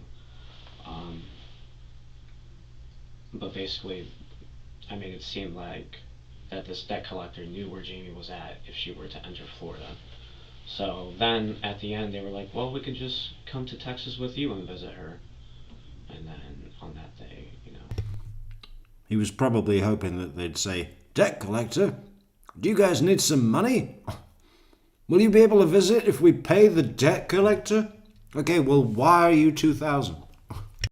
So is that when you decided I have to kill them Yeah. because they're getting too inquisitive? Is that why? They weren't even inquisitive, man. They were always trusting of me.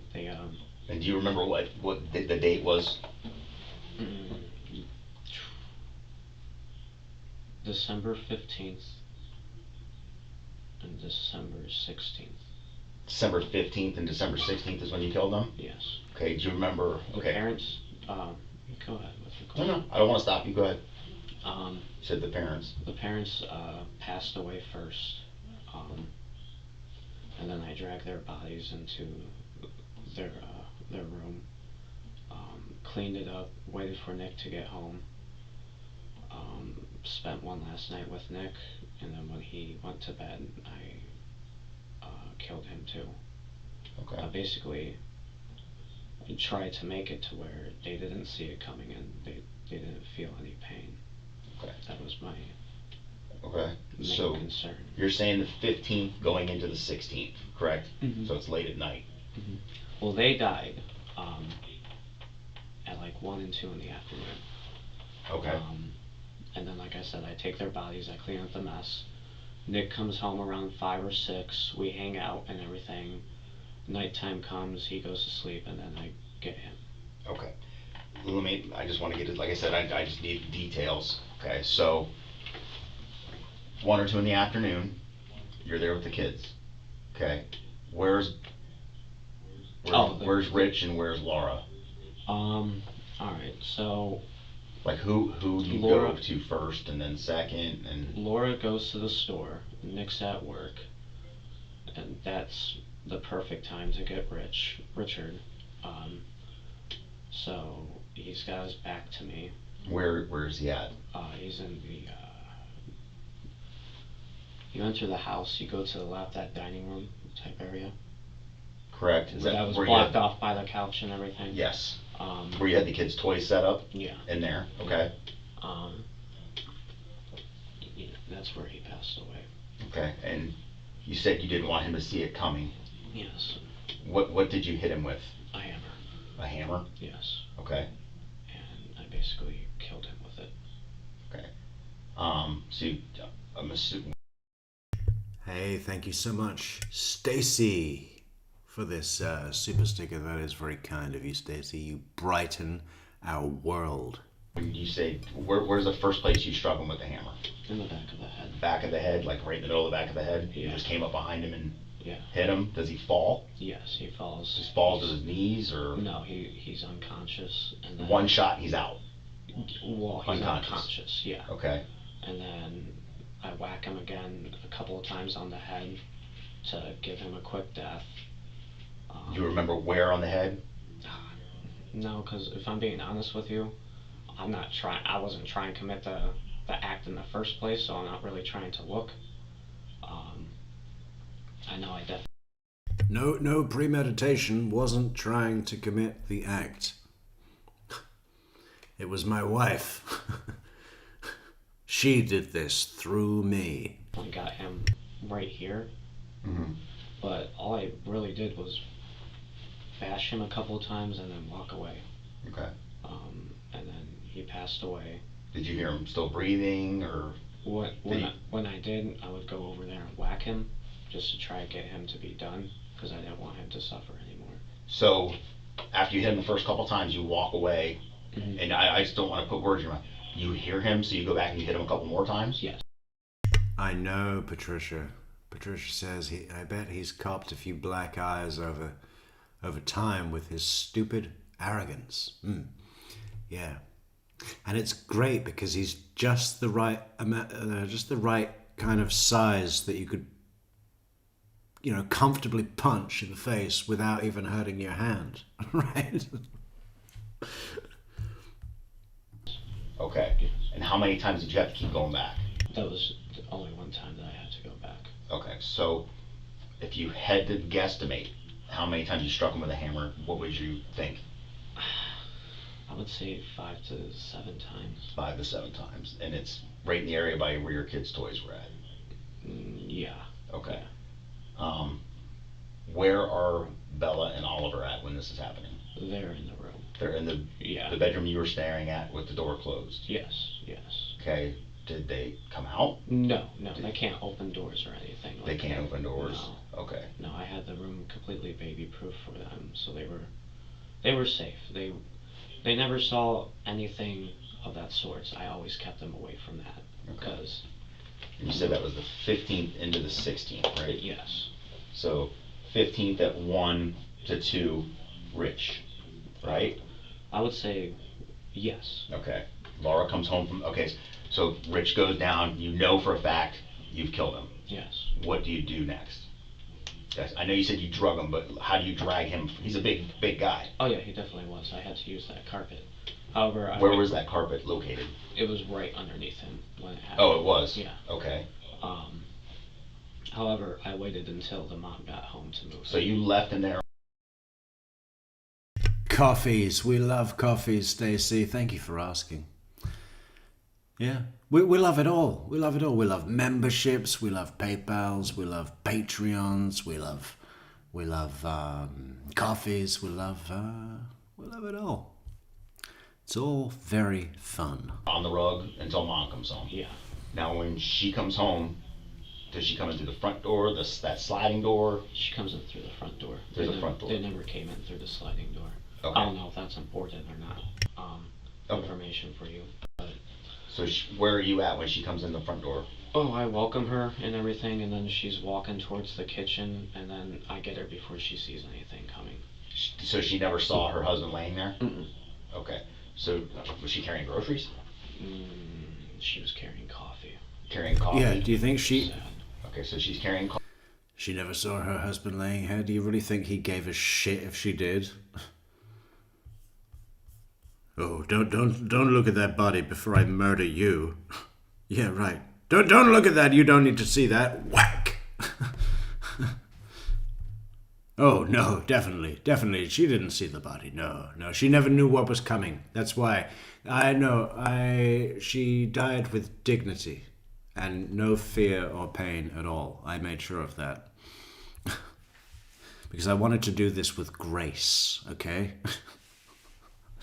It was very important to me to commit these murders with grace because they didn't deserve this. I didn't want to do this shit, man. Not me, man. It was my wife. Through me. That's what happened, man. Coffee.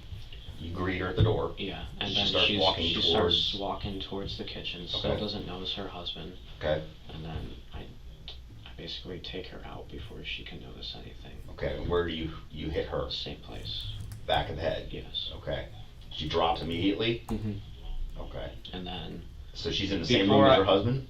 No, she's in a different room. Okay, where? She is in the living room, walking towards the kitchen. Kitchen? He's in the dining room. Okay. Towards the left and everything. Like I said, I don't know how the fuck she did not see him when... So she basically walked pretty much right by him from what you're saying? No, she did not walk by him. No. Like I said, I don't know, do you remember the layout of the house? If you want, you can draw. We'll give you another thing, and you can draw. Yeah, because I'm just trying to make it... Yeah. Just draw it bigger scale. I know you said your drawing's not good. I don't care. Okay. We're not here for art class, so. Yeah. Alright, so... Front door... If you want, just right underneath there, just write front door. That way, when I look at it later, I'll know what you're...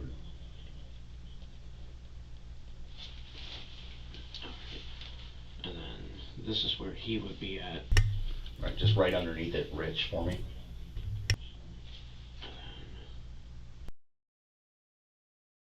So what do you think if this thing occasionally pops up? Should we put that up? And then we can just go, yeah. Oh.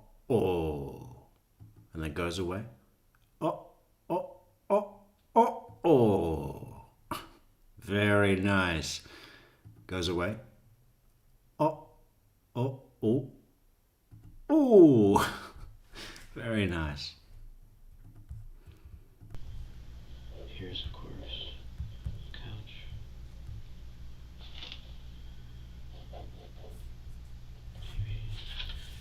She walks. Oh, sick. Patricia. There. Thank you for the mental image, Patricia. That's brilliant. Imagine a cage fight between him and Chandler Halderson. Chandy. Razzle Dazzle. What's his name? Shazzle. Was it? Chazzle Dazzle. That's it. In the blue corner. I stop her right here. Okay. So you hit her in the back of the head. She drops. Yeah. How many more times do you hit her? I would definitely say I hit her a good 4 to 5 times, because after dealing with Rich, I saw that, You want to make sure. yeah, Okay. want to make sure that you're dead and not suffering, because that would be. So Rich really suffered then, huh? I mean, I bet he was groaning. You remember that scene from The Talented Mr. Ripley where Matt Damon smashes a bust of Caligula or somebody over the head of Philip Seymour Hoffman? That would have been the noise. That groaning sound. Like when you've just been hit on the head and you don't know what's going on. It's horrible. It's horrible. I know it's fucked up, but that was the last thing I wanted, was for them to suffer. You said they were good people. Yeah. They didn't. You said they didn't deserve what they got, right? Where did you get the hammer from? In skimpy wrestling lycra. I think that they would be. You could put fucking Chandler Halderson and Shelby Nealy in the same leotard. Just stuff them in. Oh, yeah. Giving each other reach arounds in a shared leotard. I mean, it's probably not that far off what their prison life is like, really. No. Was it in their shed? It was in one of the drawers, Like a junk drawer in the kitchen? Yeah. Okay. Okay. So she's on the ground. They're both deceased. Mm-hmm. What time do you think it was that you get her? She was like literally in the 2 p.m. range. Okay. So approximately an hour later, you get her. Yeah. Okay. So they're both down. Drag both of them. Which one do you drag first? Definitely Rich. Rich. He's on the area rug. Yeah. So you tell me. You got to tell me how you did it, because he's a pretty big dude, and I'm not taking this offense. You're not near as big as he is. Oh yeah, That's gotta. You had to busted your ass to get him back there. God, did I ever? Yeah. How long did it take you to get him from there down the hall and into the room? Dude, honestly, only 5 minutes. Probably your adrenaline's through the roof, right? Yeah. I mean, you've got to be like, do you know when Nick's coming home, or is it like, oh shit, I gotta get going. Nick could come home. I gotta get them out of the way. At that point, I didn't know when Nick was going to come home. So you're right. I like what the detective's doing there with the kind of excited, oh my god, and then, so what was it like? Was it like Nick's coming home and I gotta go, oh my god, I got it out of the way? Was it like that? Like, you know what I mean? Engaging, showing engagement, keeping the energy running. It's good, I mean, it doesn't, the cool thing about this interview is that Shelby believes he is in control of something.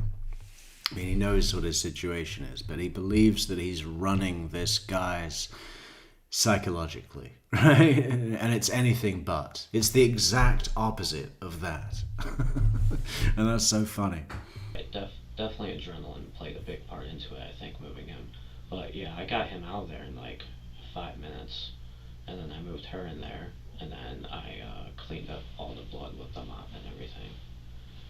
And he didn't notice anything when he got home. I finally did get a hold of him. Where was, and how did you get Laura into the bathroom? There was another rug Mm-hmm. that was close to her. I threw a towel on her. Sorry, I'm fine.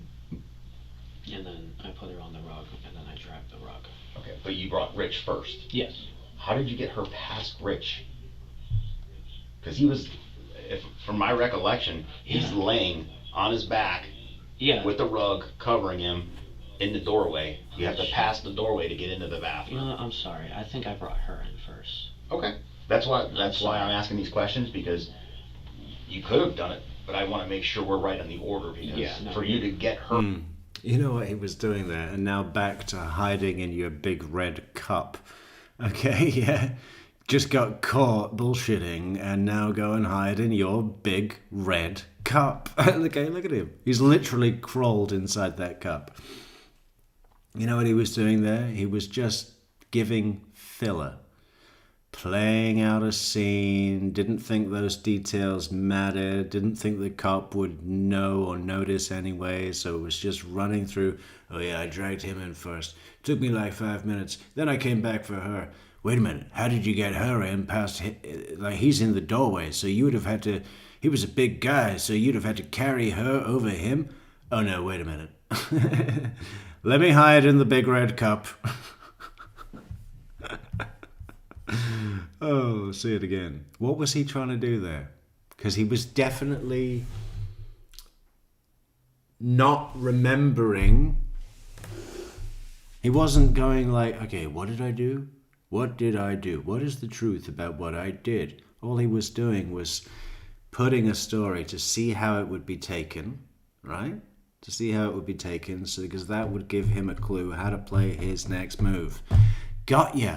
Got ya. Hide in your big red cup, prick. You're easy. You're small fry. That was close to her. I threw a towel on her. Pearl. Good to see you, Pearl. Another great Metrics member there. Look at that. You know what everyone should do? Become a channel member on YouTube. Boom. Very good. Very good. Pearl's already here. And others. Oh shit, I just put it back to the beginning. Fuck. You know you have to kill him because obviously you killed his parents. Over there during the process that I stay there. Okay. Nick was asleep on the couch when I killed him, so that's where all the blood stains on the couch come from. Okay. And then I moved the couch to block off that room so the kids don't run in there. All right, now we're cooking because I was completely when I was in the house, I kept saying to myself, why does that couch block the doorway? Why would they, like I'm not an interior designer, Yeah. but you're blocking an access way to, it just doesn't seem, so okay. Yeah, so that was all for the kids, so they wouldn't run in there and everything. Gotcha, okay. Because even though it was like cleaned in there and everything, like, I don't know, I'm still, I didn't want them anywhere near that type of shit. Understandable. I mean, you don't want your kids to see that kind of thing. Okay, so let's backpedal a little bit. Okay. So, just to clarify, they're both down. You've killed both of them. We drag Laura Yes. into the bathroom. Yes. Rich dragged into the bedroom. Mhm. We close the door. Where are the dogs? I put the dogs in there. Were they still alive? Yes, dogs don't die until like literally the last minute. And Like before you leave? yeah. Okay, so you just close the dogs in there with the two Mhm. that you just killed. Mhm. Okay. You're playing with the kids until 5 or 6 when Nick comes home. Yeah. Okay. You said you wanted to spend one last night with Nick. Yeah. But you said you have to kill him because obviously you killed his parents. Yes. Okay. So he comes home. Tell me what happens when he comes home. He comes home, he brings some weed and everything. He's got edibles and all that stuff. I start giving him money and shit. I order us a pizza. I get us more weed. That type of stuff. How did you get more weed? Huh? How did you get more weed? Oh, he went to the dealer to get some more and everything. Did you do it with him? No, I stayed home. Okay. And he has a car, right? A minivan? Yeah. Where's his minivan? The minivan's parked in that driveway. That's his minivan. The blue one that's there is his minivan. Yes. Because I talked to a bunch of people and they kept saying, no, that's not his minivan. And he drives a dark minivan, dark colored minivan. They kept saying this dark colored minivan and we couldn't find this dark colored minivan. Old people are idiots sometimes, to be honest with you. So that they minivan, think they know this something. Yeah. Okay, so that minivan his. that's still at the house is Nick's. Yes. Okay, I'm sorry, I know I interrupted you. Nick comes home, you guys are smoking weed, eating edible marijuana together. Just, you guys have been friends for a long time. You want to spend one last night with him, so go ahead. I mean, yeah, there's nothing much more to it. What time is... So you guys are hanging out, playing video games, eating medical marijuana for your PTSD. Did you have to up your dosage because you were having an episode, or no? Okay. So I'm assuming you guys are watching TV together and he falls asleep at some point. Yeah, and you know what I had to do then? I had to go and, leave my soaking wet boxer shorts on the bathroom floor, and that was for my anxiety. You're kind of waiting for him to fall asleep. Yeah, essentially. 'Cause I'm assuming you know I have to kill him tonight. Yeah. Right? Yeah, and I was going. So you're watching TV, he falls asleep. Yeah. Where are you at when he... Oh yeah, he killed 3 dogs in this story. Little dogs, big dogs. Just bashed him in the fucking head with a hammer. I mean, caving in ahead of anything, let alone a human being, even a little bird, right? A tiny little bird that no one's really gonna miss, let's be honest, would just be horrific. That would ruin my life. He did it to 3 people after strangling another person, and then did it to 3 dogs as well. I mean, fuck.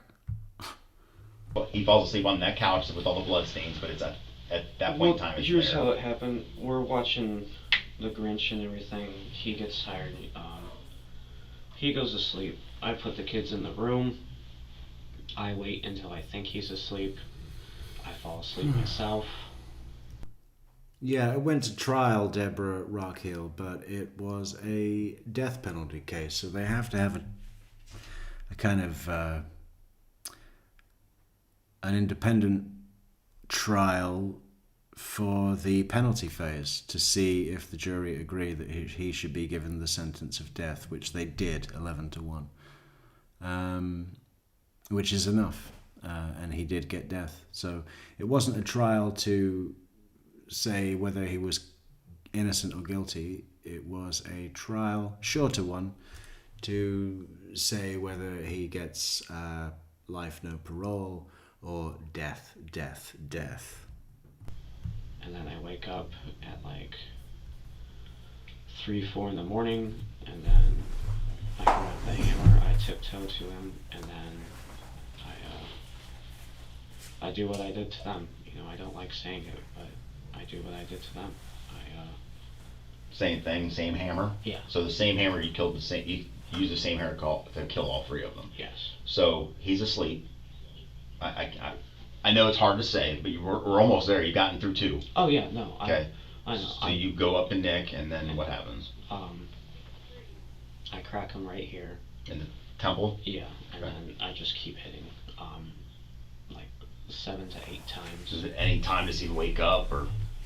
He like jolted awake at first, I think, but his body was in too much shock to like really process what happened. Right, like he never like opened his eyes or said anything or anything like that. No, none of that ever happened. I made sure that they, except with him, unfortunately, I made sure that they didn't feel any pain. They basically. The fireplace, the Chandler Halderson fireplace, it is just discolored and charred. Even in the newer what do you call it, property listings where they sell the house, you can see that there's some dark bricks above, right where the flames would have come out when the glass door smashed. And the discoloration on those stones, it's from the burning fats.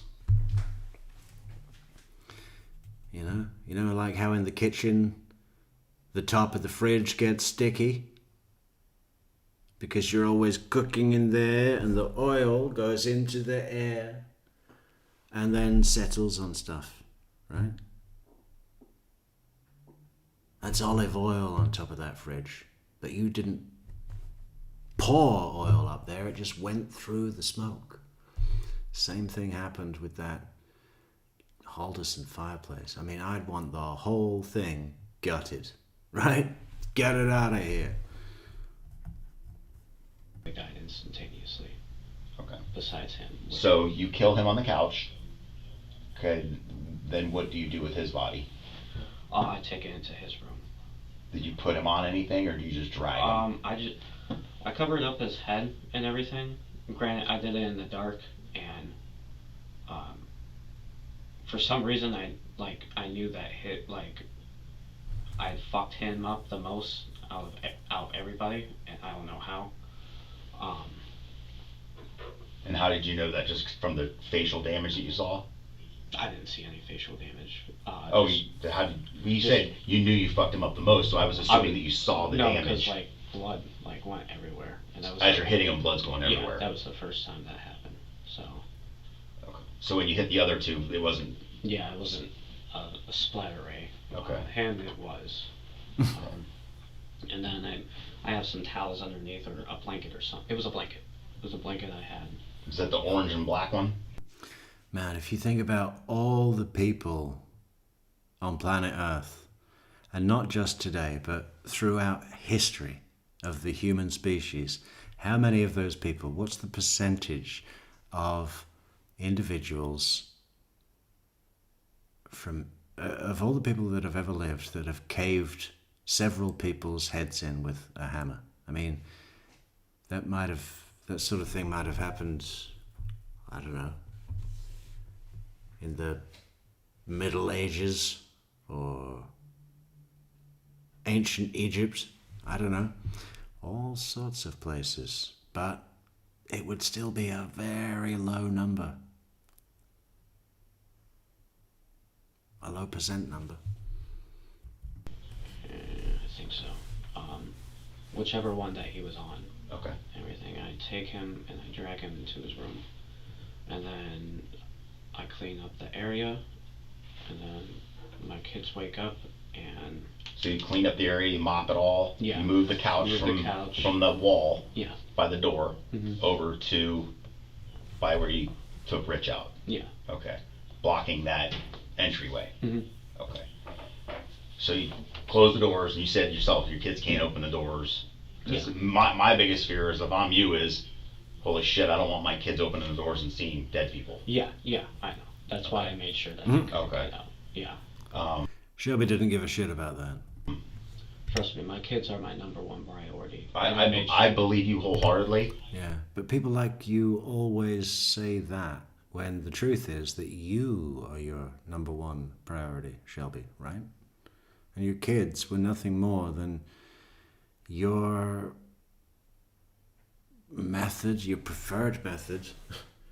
It happened multiple times of you just saying, well, you need to stay at home now. Be a mother.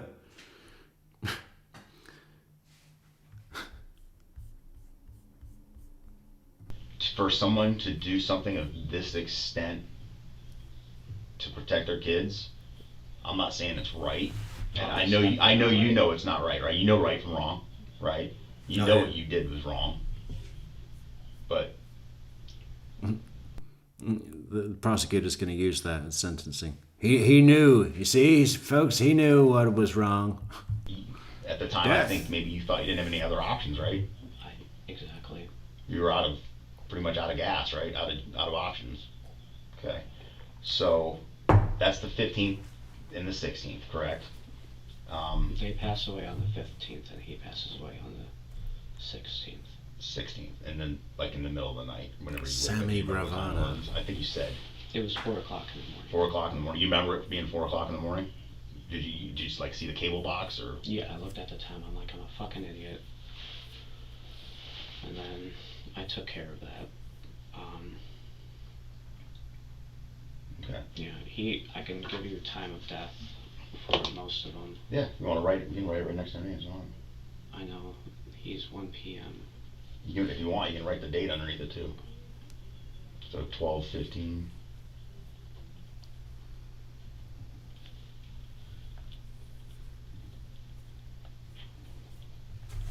Sorry, they were important, and I'm the only one who knows their time of death. No, that is. It's very, like I said, the sequence of events are very important, and And I'm glad you know that. So.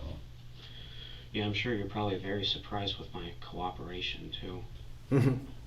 I've been doing this a long time, and Yeah, I want points for that. I want hot coffee, macchiato, dusting of nutmeg. Not really. you never know. Well, you live in the crazy state too. The crazy state? You call Florida the crazy state? Hell yeah. You know who else called it the crazy state? My mother-in-law. Oh, She's from Michigan. Don't talk about mother-in-laws. Mothers-in-law. Oh, well, that's why. And she says all the time, all the crazy stuff happens in Florida. I mean, I'm a prime example, man. You're prime example. I'm a prime example. I'm a prime specimen. Now study me. Send me to psychologists and try and work me out because I'm layered. I have many layers and, you know, I need to be studied because I'm interesting and deep. Okay, so, alright, so they're put into the rooms, doors are closed. Kids wake up the next day, Everything's fine. And business as usual, right? And I'm assuming you don't let them go past the kitchen area. Of course not. No. Okay. The kitchen was blocked off too. Okay.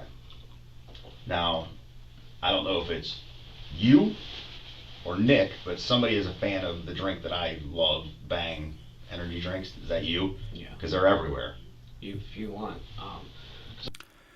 Okay, I don't know what fucking Bang is. Can we check that out? I want to know what the fucking flavors. Is it like Monster? Because I could despise. I mean, why would anybody want to drink that? I mean, are you for real? What the fuck? And what's it called? Bang energy drink. Is that what it's called?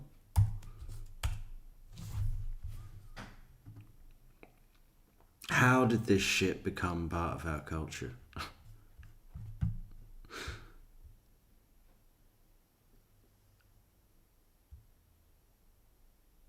Oh God! Look, let's put it up on the screen here.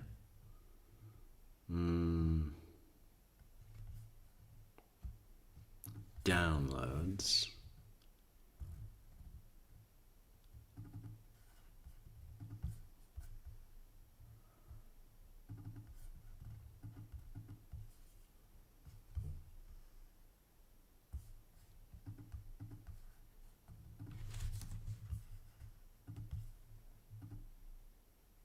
Blue Raz. And why is blue raspberry anyway? Can someone explain that to me? Raging raspberry hibiscus. Oh yeah. It's like a superfood, man. Yeah, hibiscus. Purple guava pear. Fuck you. Peach mango.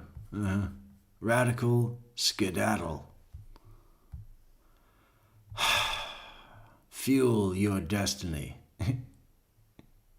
Yeah. Fuel your impotence and low sperm count, you fuckheads.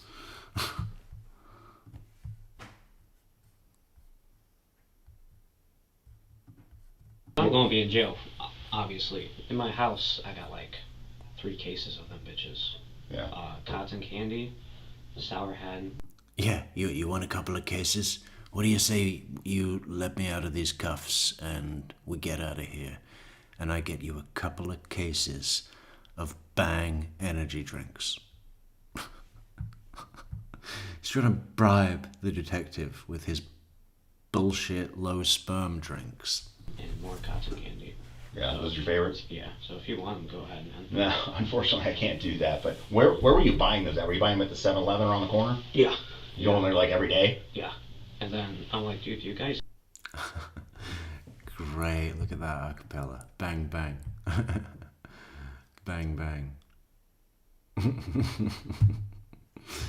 The Maxwell Silverhammer song. Bang, bang. Very good acapella.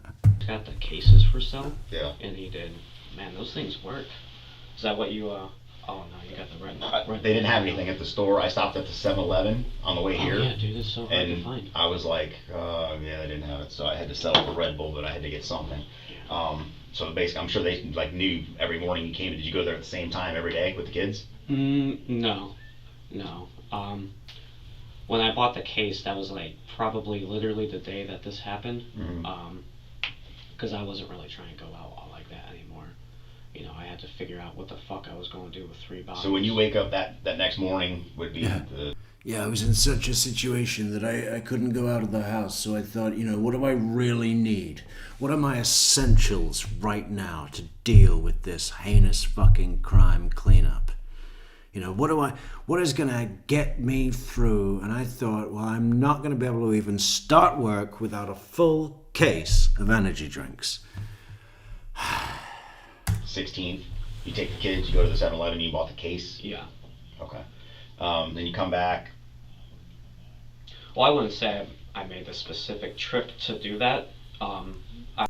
Deborah wants to know who has his kids. I believe his mother got the kids. There was some talk at the end of the interview with Shelby's ex-wife that we covered. That's where she detailed quite a lot of the physical and emotional and verbal and physical and brutal abuse that she suffered in her relationship with Shelby. At the end of that interview, she inquires about what happened to the children that his kids, but not hers. She has another kid by him. It's a long story. And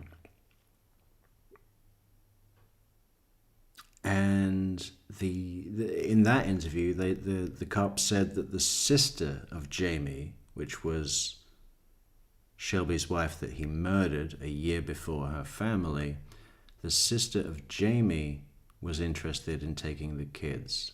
And Shelby's ex-wife that had his original kid had kind of palled up with her somehow. So it looked like that was going to happen, but I think I heard that the kids actually went with Shelby's mother, which kind of surprised me a bit.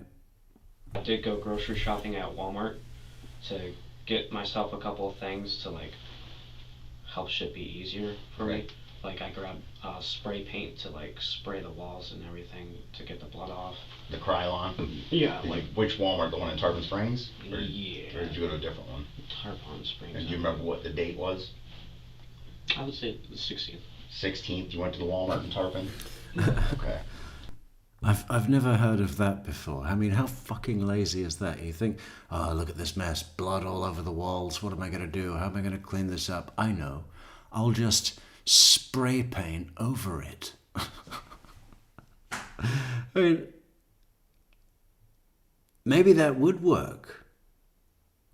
How would they do the tests on the blood? You'd have to scrape the wall and then find the little bits of blood beneath the paint. I mean, it would be less straightforward than not covering it up at all, wouldn't it? It's kind of original. I want to look into it. What would that actually do? Let me just write that down. Do you remember approximate time? Unfortunately, I do not. That's fine. That Afternoon, stuff was- evening, whatever. Afternoon was definitely where it. Okay. And you had both kids? Yes. Is that the only thing you bought for the cleaning up was the Krylon? I bought. Because I know, fast forward just a little bit, and I know you'll tell me because you're being completely cooperative. I know you went to the Home Depot in Port Richey, and you bought the tarps and the rope. Oh yeah. And what would that was basically to put their bodies in, tie up, and put in the backyard or the front. where yard. you were digging the trench? Yeah. Okay. What day did you start digging the trench?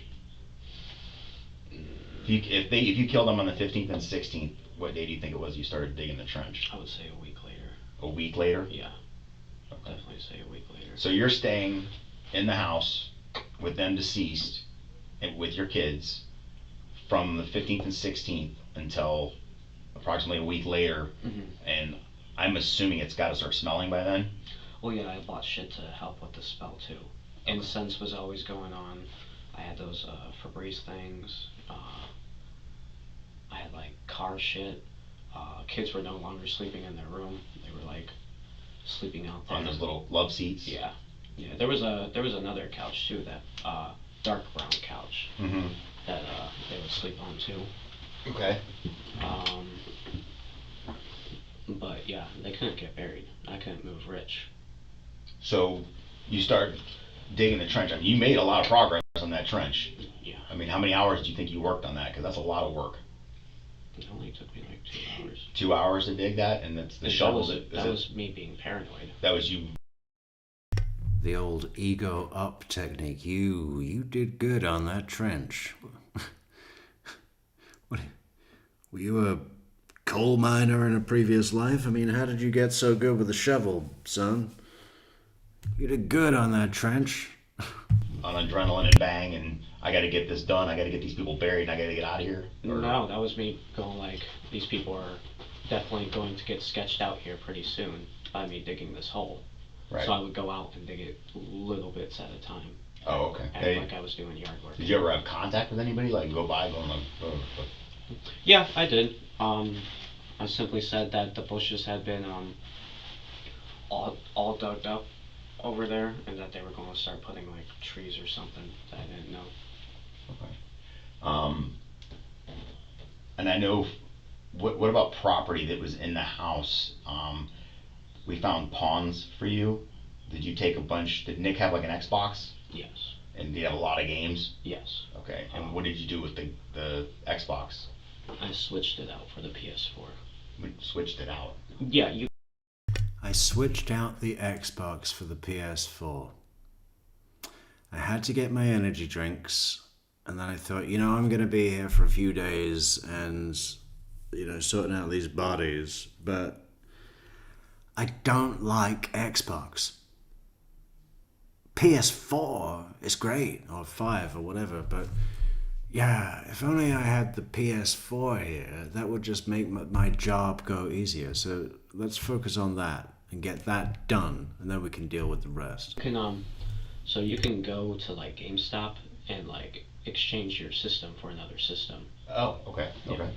So you did that with GameStop. Which GameStop did you go to? That was up here, and I actually had. So you brought the Xbox with you up here? Yes. Okay. What about all the games? Did you pawn Yes. a bunch of the games? Oh, or well, sold them, I guess? Traded them. Yeah. And that was the GameStop in Florida, though? Yes. Correct. And what did you trade them for? I'm sorry. That was not the GameStop in Florida. I'm sorry. I'm getting you all confused on this. So system and games get brought up, right? Okay. I don't go exchange it myself. My dude Thomas does. The one that owns the house and Mhm. everything that I live with. That's who did it.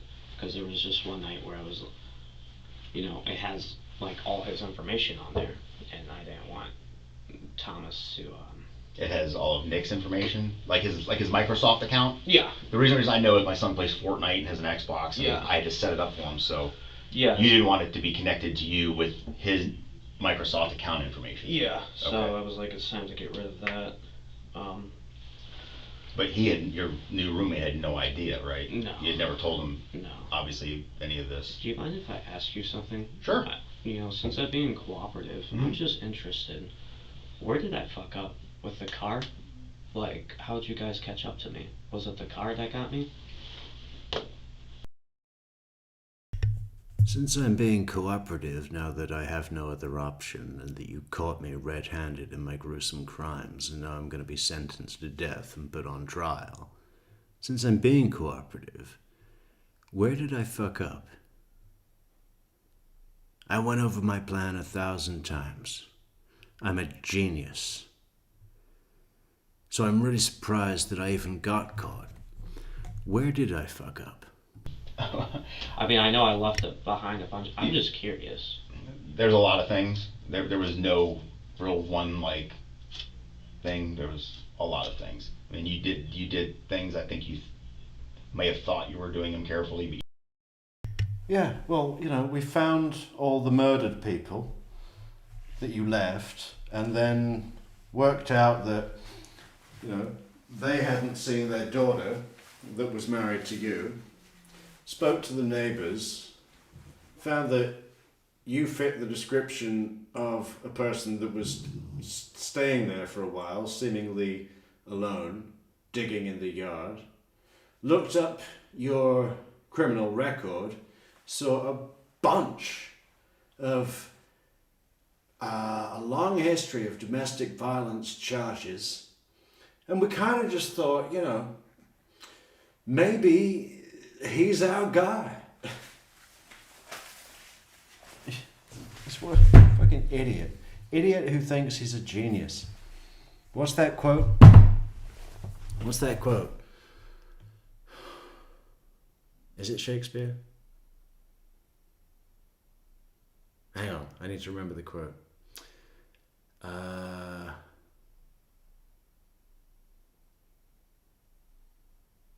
Shit, what is it?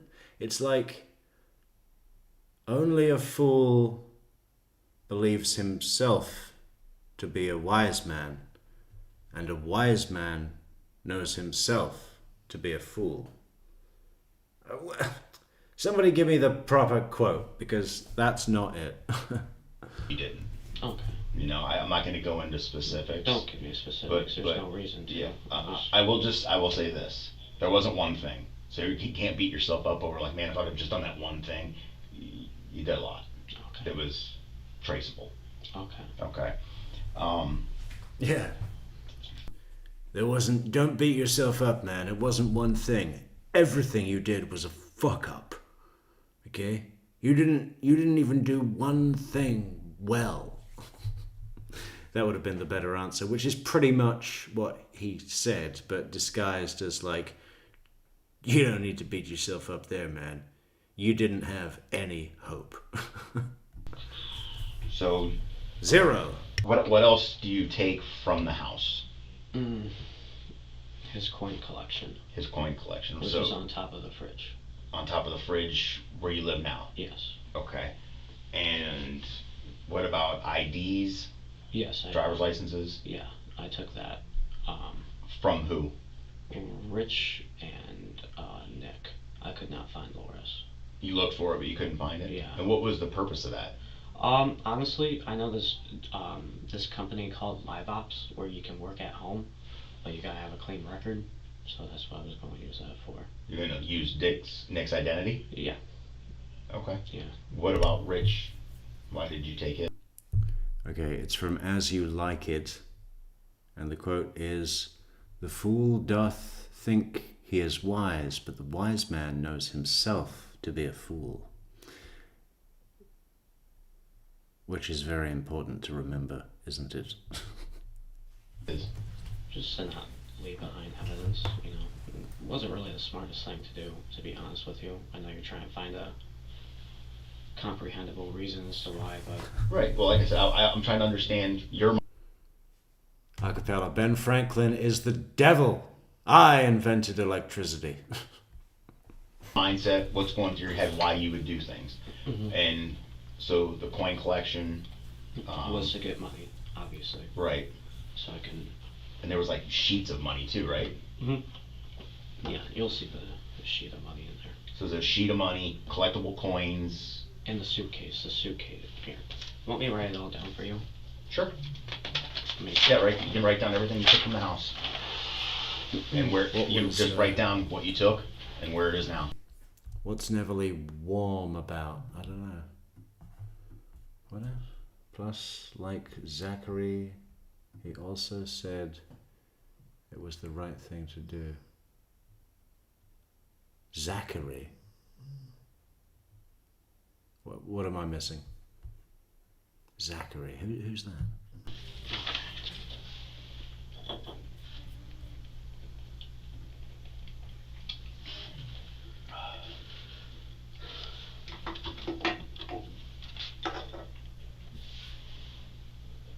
Oh, my kids did go with my mom. Outstanding. That's good. And I know in Florida we always try to reunite the kids with family members because we don't want them to go with Child Protective Services if they don't need to. Especially in Ohio. That's all I care about is their safety, man. That's all I care about, man. I didn't want this, man. Not me, man.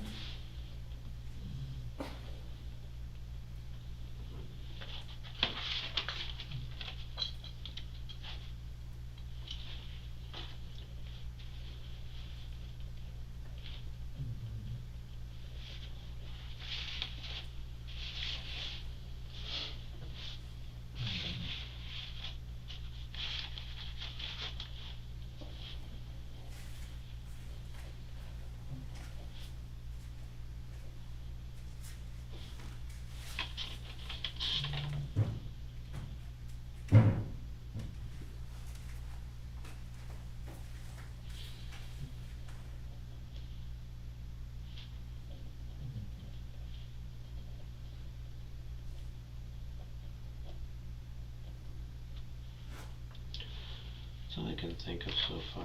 Okay. You can keep... It's also like 2:13 in the morning, so if I think of something else. Yeah, definitely. If you think it's, I'll keep the notepad right here. You think of something, you let me know. I'll slide it over to you. All right? Sound like a deal? All right. Actually, if you want, here, I'll just keep it right in front of you, and I'll just keep asking you questions. Okay. 'Cause, yeah, I think I got everything that I want to explain. All right. Explain for the most part. Okay. Do you mind if I ask you a couple more questions? Because I've got a couple that everybody that's involved in this wants to know. What is going on with the paint? Oh, you mean on the bodies? The paint that's poured all over them and it's slung all over the walls and there's egg on the walls. What happened there?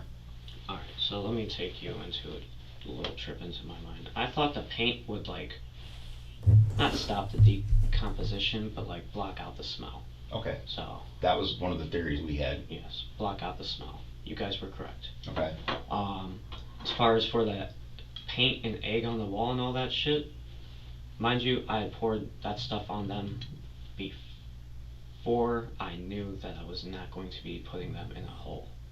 So therefore, with the house with my ex-wife, I was trying to trash the house to make it look not focusing on the fact that somebody died there. Yeah, something else might have happened. That something awful Yeah. had happened there. Yeah. Okay. But like I said, that was done time period before I realized that I could not get them in that hole. Okay. So you wanted to make it look like something awful hadn't happened there by trashing and ransacking the whole fucking house, throwing eggs on the wall. He should have been charged with the murders of those 6 chickens. Those 6 unborn chickens. Just stack it all on. No mercy. And all the chemicals, did you pour chemicals on all of them or was it just Nick? Just Nick. Okay. Was there a reason just Nick? He was the most foul smelling one. So I was really trying to block out the... And it looked like, and you tell me if you may not remember, it was like a gallon of bleach, pine sol. Yeah, all that. Was that stuff that was in the house, or was that stuff you had to go buy? No, that was stuff that was already just in all the household house. chemicals that you had. Mm-hmm. What'd you do with the hammer? Oh, you know what? It's in the house for you guys. It's underneath the bed. It's in the house that you're in now, underneath the bed. Oh, no, not my house. It's underneath their bed in their house. Is it underneath Rich's bed? Mm-hmm. Underneath the mattress? Underneath Rich's bed. Just on the floor? Yeah. Okay. Right. Let me just... Even his way of phrasing that. Oh, that's in the house for you guys. It's like he's giving them a little gift, It's like he's got the little bag of goodies and he's handing out little presents if the police do well. Oh, yeah, the murder weapon. That's in the house for you guys. Thought you'd like that. That's why I was thinking of you when I left it there. I thought this will make the police happy, because I handle my whole situation with grace. But I never wanted this way, man. I never wanted this, man. I didn't want to do this shit, man. My wife did this. Through me. I'm tired too. Oh, yeah, no. So, let's see. I'm actually waking up a little bit. Getting a second wind? Yeah. Yeah, I'm on my 4th. I know you're saying thank you for being cooperative with you, but thank you for being cooperative with me. It's much appreciated because in cases like this, everybody has theories of what happened. My theory is going to be one way, another detective's is going to be another way, and the crime scene technician that's there, they're going to have their theories, and when you get a first-hand account of the person that did it, for fact what happened. It's not a guess anymore. It's like, okay, we know exactly what happened. He told us firsthand this is what happened. And I always told myself if I got caught, that I wasn't going to try a lie or bullshit. What about lying? Isn't that what they put on bodies when you throw them down a mine shaft? Covered in lime. Or anything like that. That was just going to come out clean. So, what day do you leave the house? I want to say it's a couple days before Christmas. Because I literally got into town Christmas Eve. You got here Christmas Eve? Yes, And so I want to say probably like the day before Christmas Eve, because I just drove out. you didn't stop anywhere except for like gas, probably? Yeah, except for gas and to change the diapers and stuff like that. Do you remember where you stopped for gas? Did you pay cash, credit card? I always paid cash. Paid cash? Yeah. You didn't take any of their credit cards or checks? I don't think any of their credit cards, none of their checks though. No. Did you take cash out of their wallets? I took cash out of their wallets, yeah. That was used though. And what about all the guns? Oh, did the officer? I have one of their guns at the house that I told the officer about. Okay, there's one in the house that you rent now with your buddy. Okay, Mhm. how many guns were in the house that you took? How many guns were in the? How many guns were in Rich's house? Because I know the gun cabinet was in the laundry room, correct? Yeah, it was just the one. There was only one gun? Yeah, but Nick had like that big ass fucking thing, that big ass gun in his room. Okay. I don't know if you guys even bothered to open it or see it. But yeah, those were the only guns I saw in there. Was the little revolver that I took, and then that big ass gun that Nick had. Okay. But the only gun that you took from the house and brought with you, or Was the revolver. revolver, and you're still in possession of it at your house? Yes. You didn't take any other guns and sell them, trade them, pawn them? No. No, nothing? No. Okay. What about all the jewelry that Laura had? Took all the jewelry.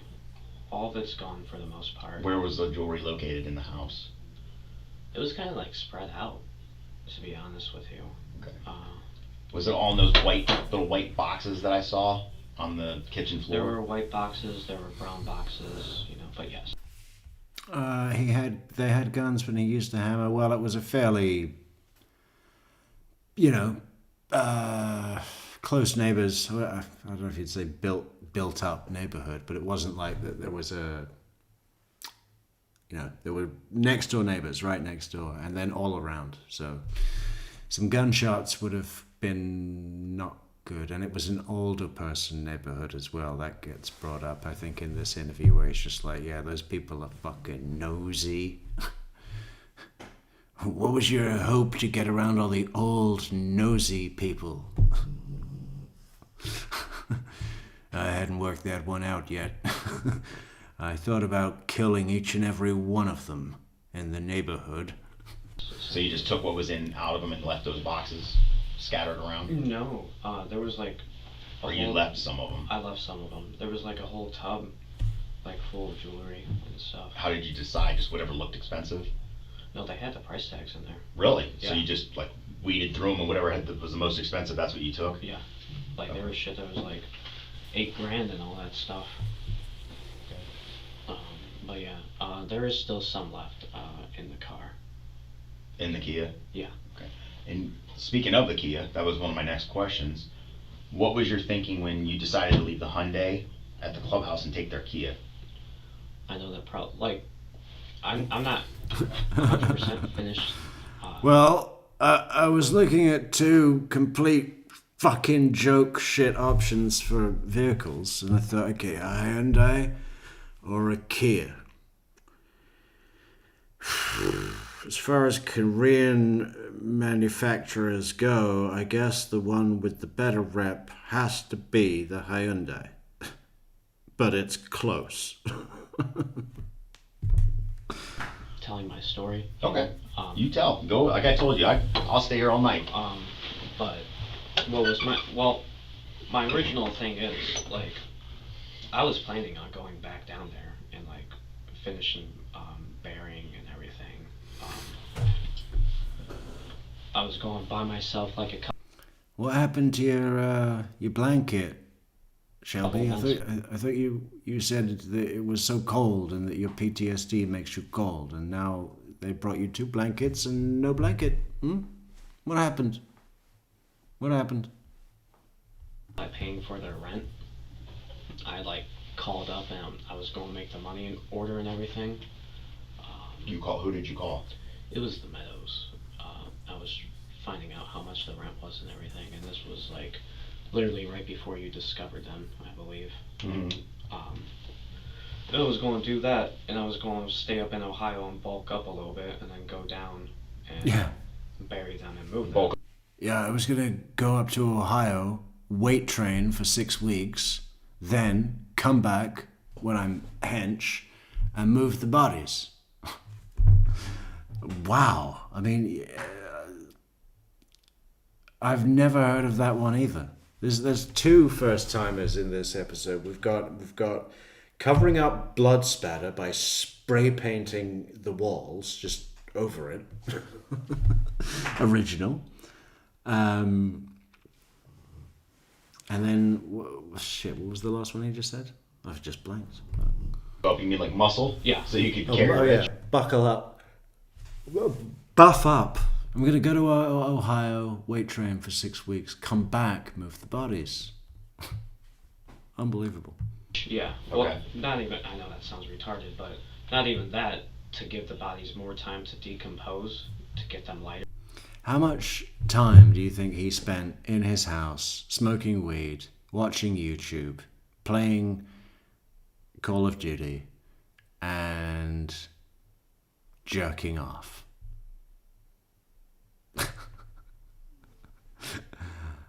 I mean, I take one look at Shelby and I just see that as his all day, every day, right? And everything too. Right. But that didn't work out, obviously. Right. So your plan was, but I'm trying to figure out where the car fits in. If you're Oh, I took the car because the tags on the other car, on Jamie's car, are expired. gotcha. Damn. Okay, and you don't want to draw attention yourself driving a car with expired tags. Yes. Okay. On top of it, I don't have my license. It got taken away when I was like 19 for unpaid fines, and I just never paid. It was taken away when I was 19 for unpaid fines. Yeah.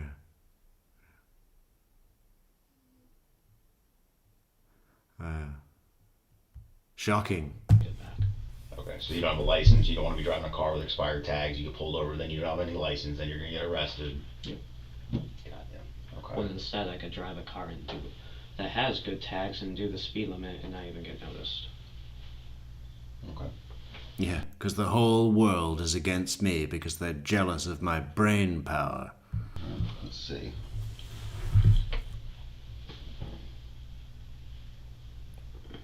Even when I execute the perfect plan, I get caught. Ohio, how did you get there? Like, what route did you take?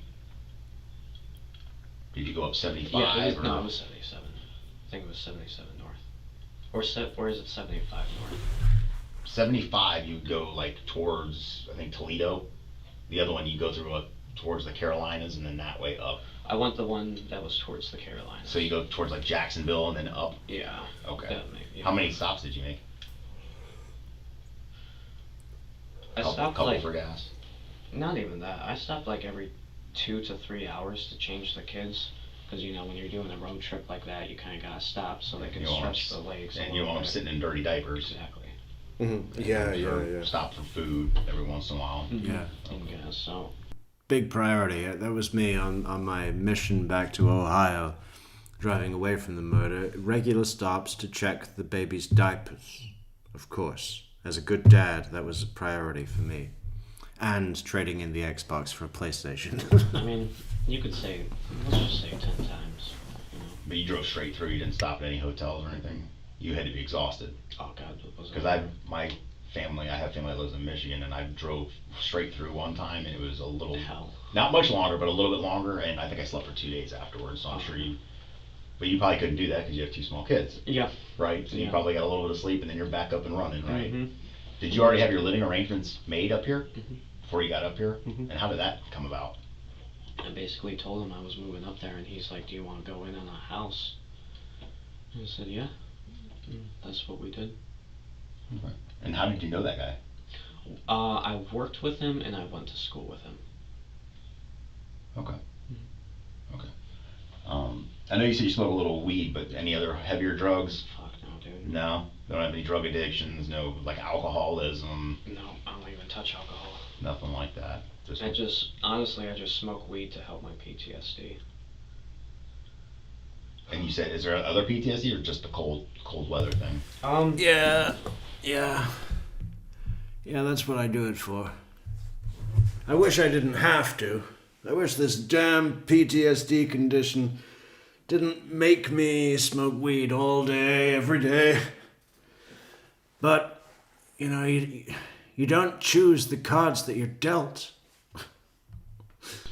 The cold thing, definitely with women for a little bit there, and then I got over that, because I like vagina. What? What did he just say? Definitely always had an irrational fear of getting kicked out after being home. I like vagina. Okay.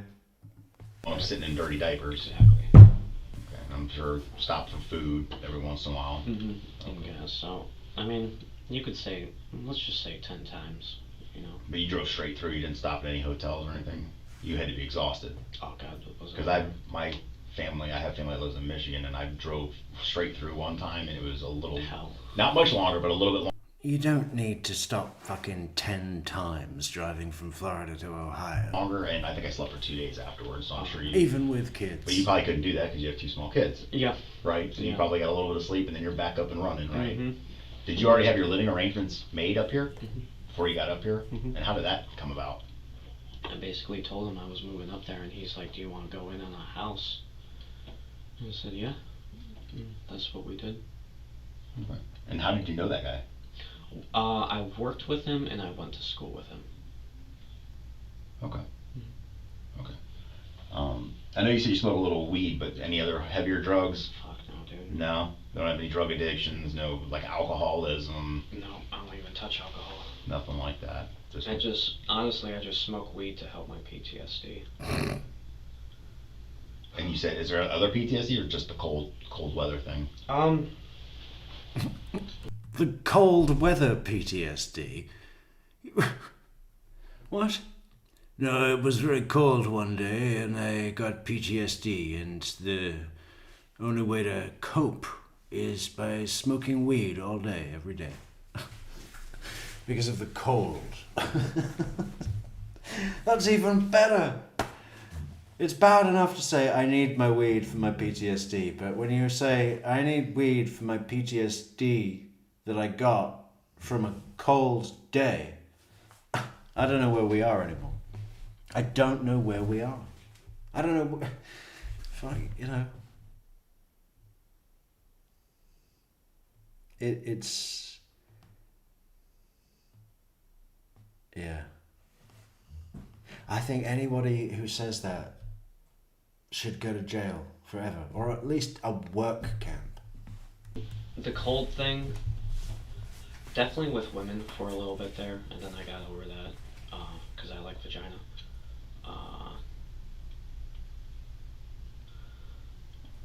Definitely always had an irrational fear of getting kicked out after being homeless. Always had that fear. Honestly, I think that's why I stayed with my wife for so long and tolerated her shit. Because I was afraid of being alone out in the world. Well, that you got kids. Yeah. People do. I mean, we're in this situation because of something in your mind that you did for your children, right? Yeah. People sometimes do things they normally wouldn't do. I mean, now that you're sitting here now, what do you think about this whole situation? Dude, if I could do it all over again, I would have just left my wife way back when and told the doctors the truth. And you could look her up, I'm not lying about her. I know there's still a record on her, because I've looked it up, just to see. There was a... Yeah, there's a she record attacked of all her parents, bruises and marks. like in October of 2017, Mm-hmm. and then her parents dropped the case. And that was the type of woman I was married to. I would have just told the doctors the truth and left her, and honestly, I probably could have gotten a case to where I could have raised the kids by myself, just due to her mental stability, but Well, there's no, you're not gonna dispute, and I don't think we could have an argument that you might have about it the wrong way. Oh God, yeah. Yeah, between her and then this incident, I mean, Yeah, no. we made a lot of bad choices. Oh yeah, I'm not excusing my Yeah. behavior at all. Yeah. Trust me, I'm not. These were great people. But it was all her fault. Even her, she was. I'm not excusing my behavior at all. I'm taking ownership. You know? And she drove me to this, and I had to handle it with grace. Out of respect for my in-laws. She was great too. There was just a side of her that she just couldn't control. But yeah, bad decisions. To be honest with you, I don't know if I'm psychotic or not. I really don't. No, you're just lazy I think and that's insecure. something that- well, I mean, don't you guys always psychologically evaluate people? Oh, am I psychotic, or is it PTSD, or is it my anxiety, or blah, blah, blah, blah, blah, blah. Fuck off. Just go and fucking, get a slap. And just pick it up. Fucking hell. Jesus.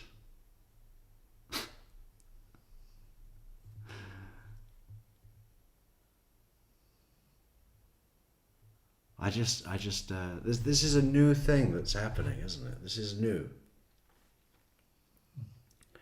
This is new. As far as the evolution of mankind, this is a new pussy period, isn't it? That's what it is. Oh, no, I had to smoke weed because of my PTSD from a cold day. I still don't even get that. What was the thing about the cold day? People before trial and Down the road, you would be, yes, I'm not a psychologist, I'm just a plain old detective that talks to people, and tries to figure out crime and do the best I can, and, talk with people, and... I hope I made your job easier.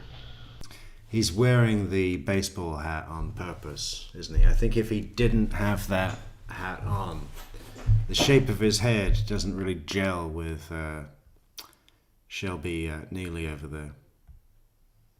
Well, I know I did, because I could have been sitting here. He'd look far too much like a cop without that hat on. Now he's like casual, We're just two guys. Two guys talking about what she made you do and how you handled it with grace.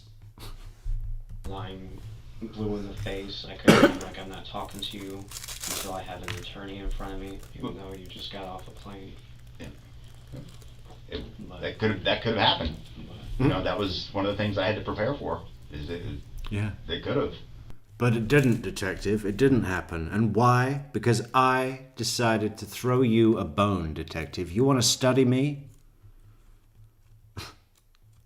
Because I'm interesting and deep and layered. Oh, and twisted. Look at my twisted layers. Yeah. I want to get a little credit for that, Detective. I could have lawyered up and said, fuck him, he flew all the way here. I'm not speaking without an attorney. The detective's just like, yeah, that could have happened. It's my job. I was prepared for that. That's the Constitution. When all Shelby is really saying is, hey, look, I don't think I'm getting enough credit. I thought if I came in here and, I wanted to shock you. Even before he said, I bet you're surprised at how cooperative that I'm being. And the cop was like, well, I've seen it all sorts of different ways. Some people really just do want to confess. And other people will lie until they die, and it just... Again, he wants to stand out, he wants to shock, he wants to go, oh my God, he's in there spilling everything, he's giving us everything we want. He just...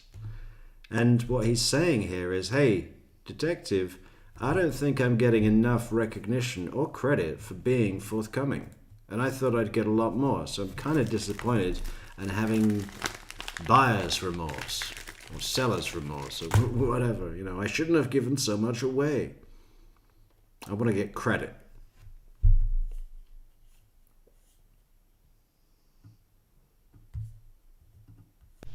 Well, I mean, don't you guys always psychologically evaluate people before trial and? Down the road, you would be. Yes, I'm not a psychologist. I'm just a plain old detective that talks to people, and tries to figure out crime and do the best I can, and talk with people and.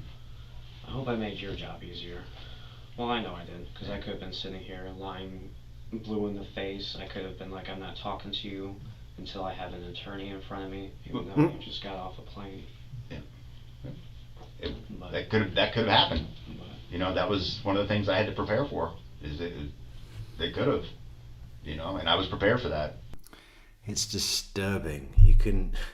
You can really see the sorts of things that would have set this guy off in the home, right?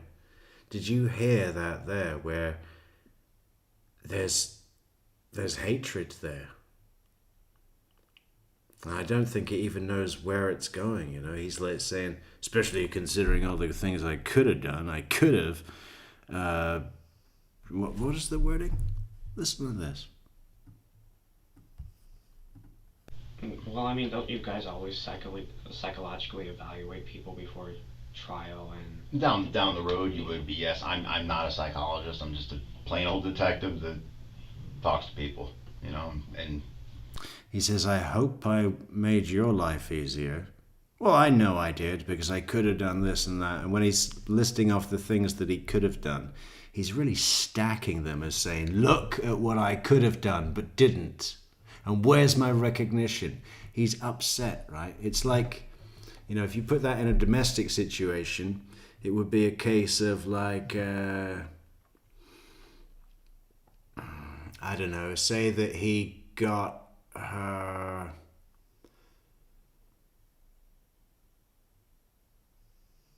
Say after the last time that he beat her, he got her flowers, right? Thinking, yeah, this'll be good.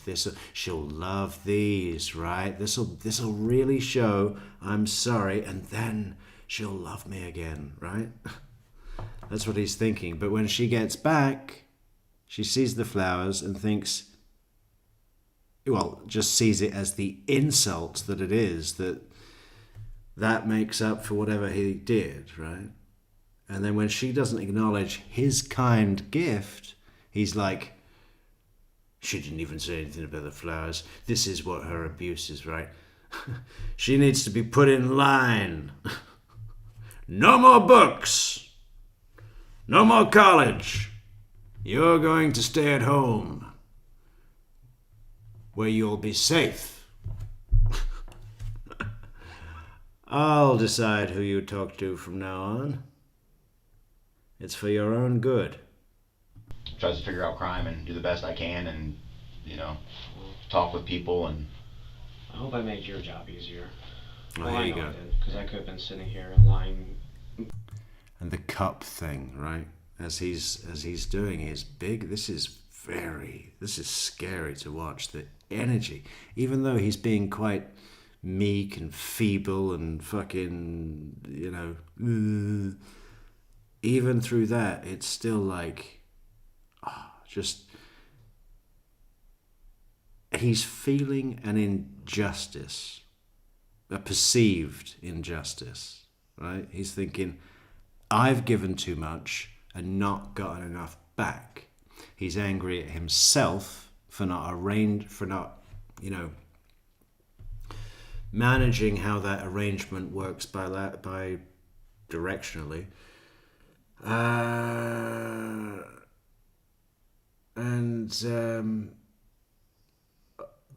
And wants the detective to know that he's unhappy, even though he's not really saying I'm unhappy with you. It's more internal, isn't it? It's like a regret thing.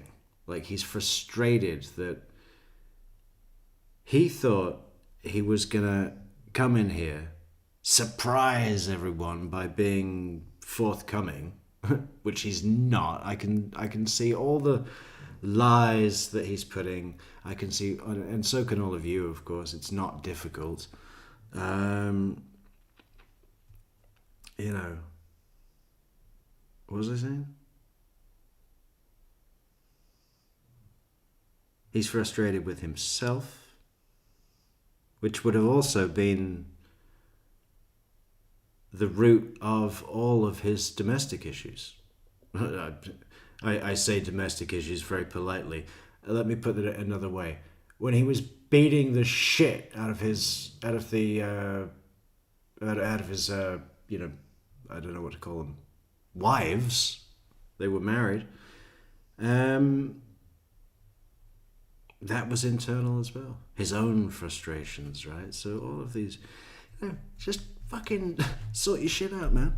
Just sort it out. Too late now, dick. Blue in the face. I could have been like, I'm not talking to you until I have an attorney in front of me, even though you just got off a plane. That could have happened. That was one of the things I had to prepare for. They could have, and I was prepared for that. But I it's my job. It's just, I'm sure you watch TV, you got to stay up and get it done. Oh yeah. And just like with kids. Yeah, I mean, just like if somebody did this to your family, you would want me to stay up for 5 days straight and fly to Alaska if I had to find your kids' killers, right? Of course. And that's the same. I do the same thing for every family, whether it be your family or their family, because their family wants answers. Their family deserves answers. Of course. And yeah, really. Well, James' they're all family, dead. Unfortunately, won't get those. Who are you going to answers give the answers to? They're also gone now too. Have you ever thought about what you would say to Jamie, if she was still alive? You ever thought about man, I would tell her this or I would tell her that, or? That's a really interesting question. That's obviously a standard practice question, probably advised to do. I mean, this type of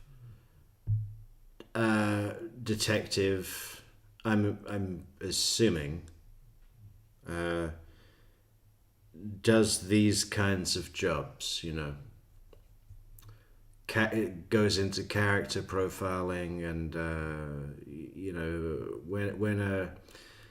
when a crime happens like this that does stand out, at least somewhat, even in Florida, as being obscure, there's quite an attempt to understand and just learn things. Hey, what does happen when you bash someone in the back of the head 7 times with a fucking claw hammer? How does this... Because you can't test on a normal human being, can you? Science has to talk to these people. As far as her parents? No, both. I mean, with regards to her or with regards to her parents? Honestly, I think about her all the time. What do you think?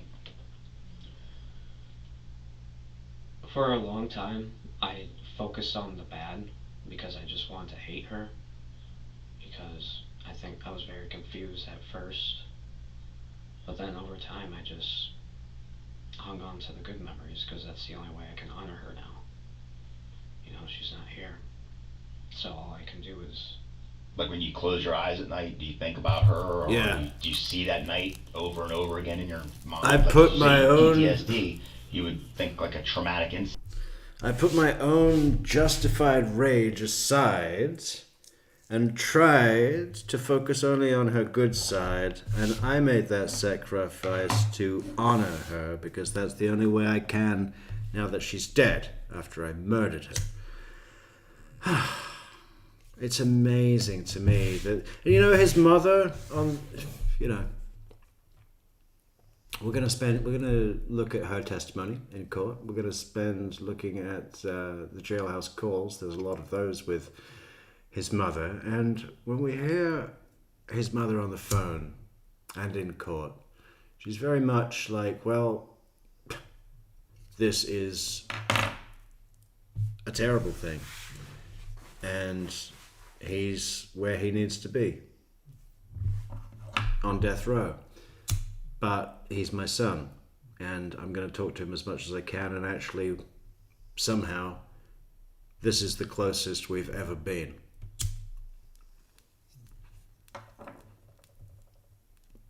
And a lot of people, when they hear about characters like that, they say, how could you stand by your son after he did that thing? I've never really thought like that at all about any of them. I mean, it's different with Cindy Watts because she's up there just like, what the fuck are you doing?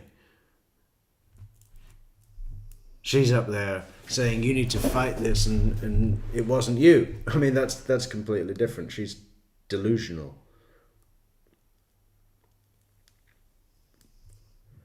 But a mother standing by her son over anything is difficult not to respect. Don't you think? I mean, isn't that truly what unconditional love is? It's a powerful thing. It can be. I understand that it's not always seen in the best taste, but actually, on this occasion, I don't think she comes across poorly at all, really.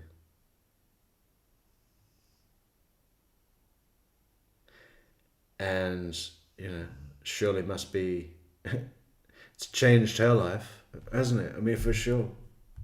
Then, when you kill her, do you ever like replay that in your mind? Because I know with me, I lay in bed at night, my mind goes boom, boom, boom, boom, boom, boom, and I can replay things over and over and over again, and I can't imagine something like that in your brain. At first, it definitely did happen, but I learned, it's weird, but I kind of learned to block out the memory altogether. Like, I know it happened, but just sitting there not thinking about something for so long, shit starts getting hazy and everything. Right. But I'm sure you see her face when you look at her. When you look at your kids, her kids also. I'm sure when you look at your little girl or your little boy, you see her in them, and it's gonna instantly bring you back to that horrible night, right? I would imagine. I mean, Yeah. like I said, I don't ever want to put words in your mouth. So if you don't agree, Yeah. tell me. Like, no, that doesn't happen. Whatever. It's, it's hit or miss. At this point, like I said, Okay, Arcapella's got a question. But it was someone else Metri's covered, I think, who put dead bodies in a bedroom and sealed the door with duct tape. Who was that? Dead bodies in a bedroom and sealed the door with duct tape.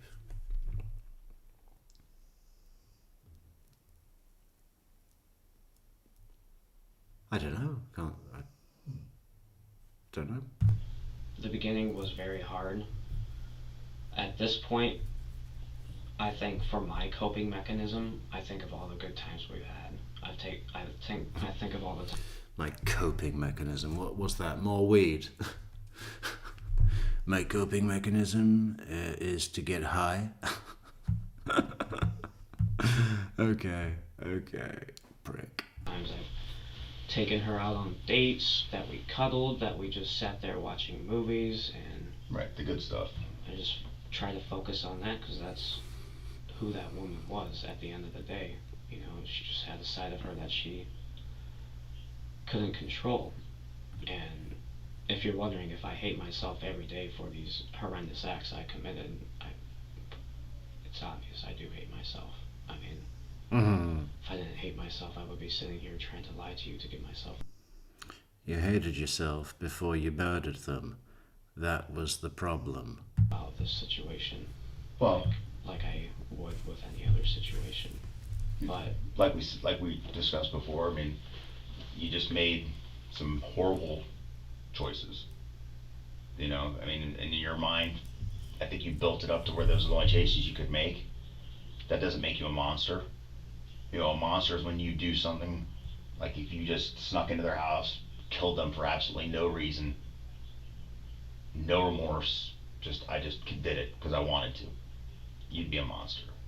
But in this case, you thought this was, I mean, like I said, based on what you're telling me, I have to do this to keep my kids. You said yourself, I'm driving to Florida and I'm thinking to myself, I have to kill these people. Yeah. I mean, you get a hammer, you laid in wait, you waited for them. Laid in wait? Premeditated. You see, right in. I know he's all friendly in that, but really, these are the only points that matter. The detective is just here to get. You knew it was wrong, right? You held down a job for all those years. You know the difference between right and wrong, right? You know, he wants that on record. That's going to help the prosecutor seek death. He wants a lot of premeditation stuff. You lay in wait. You knew what you were going to do, right? You know, that's really, it's very simplistic, what he's doing. But, yeah, I don't have a problem with the friendly approach in this situation. I mean, it's already done. He's here for information that will secure his death sentence. When you had that opportunity, because you've got Nick at work, she's at the grocery store, you know there's going to be time in between each one, so you got one-on-one. You know, you take him out, you wait for her, she comes in, bam, you got her. Because what are you going to do? You can't go after all three of them at the same time, right? Because what's going to happen? Yeah, they're going to fight back, and then... Exactly. So, I mean, you saw the moment, you seized it. You know, it's... Then that goes into calculated, right?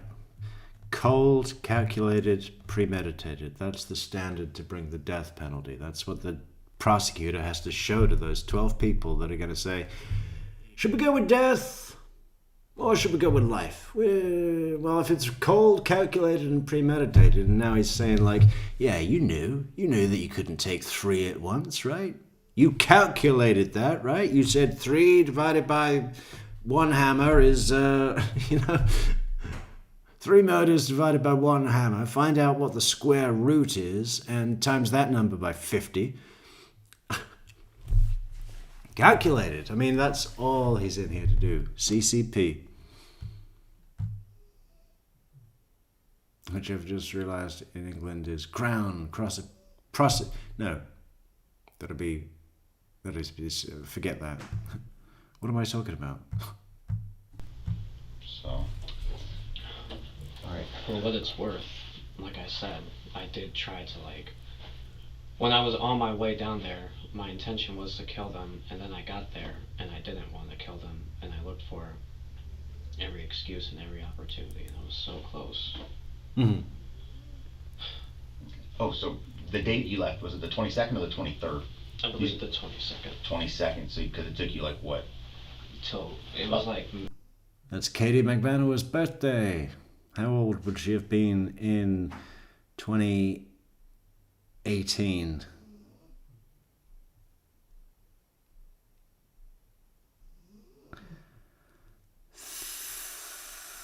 $34. That was Katie McManaman's 34th birthday. It was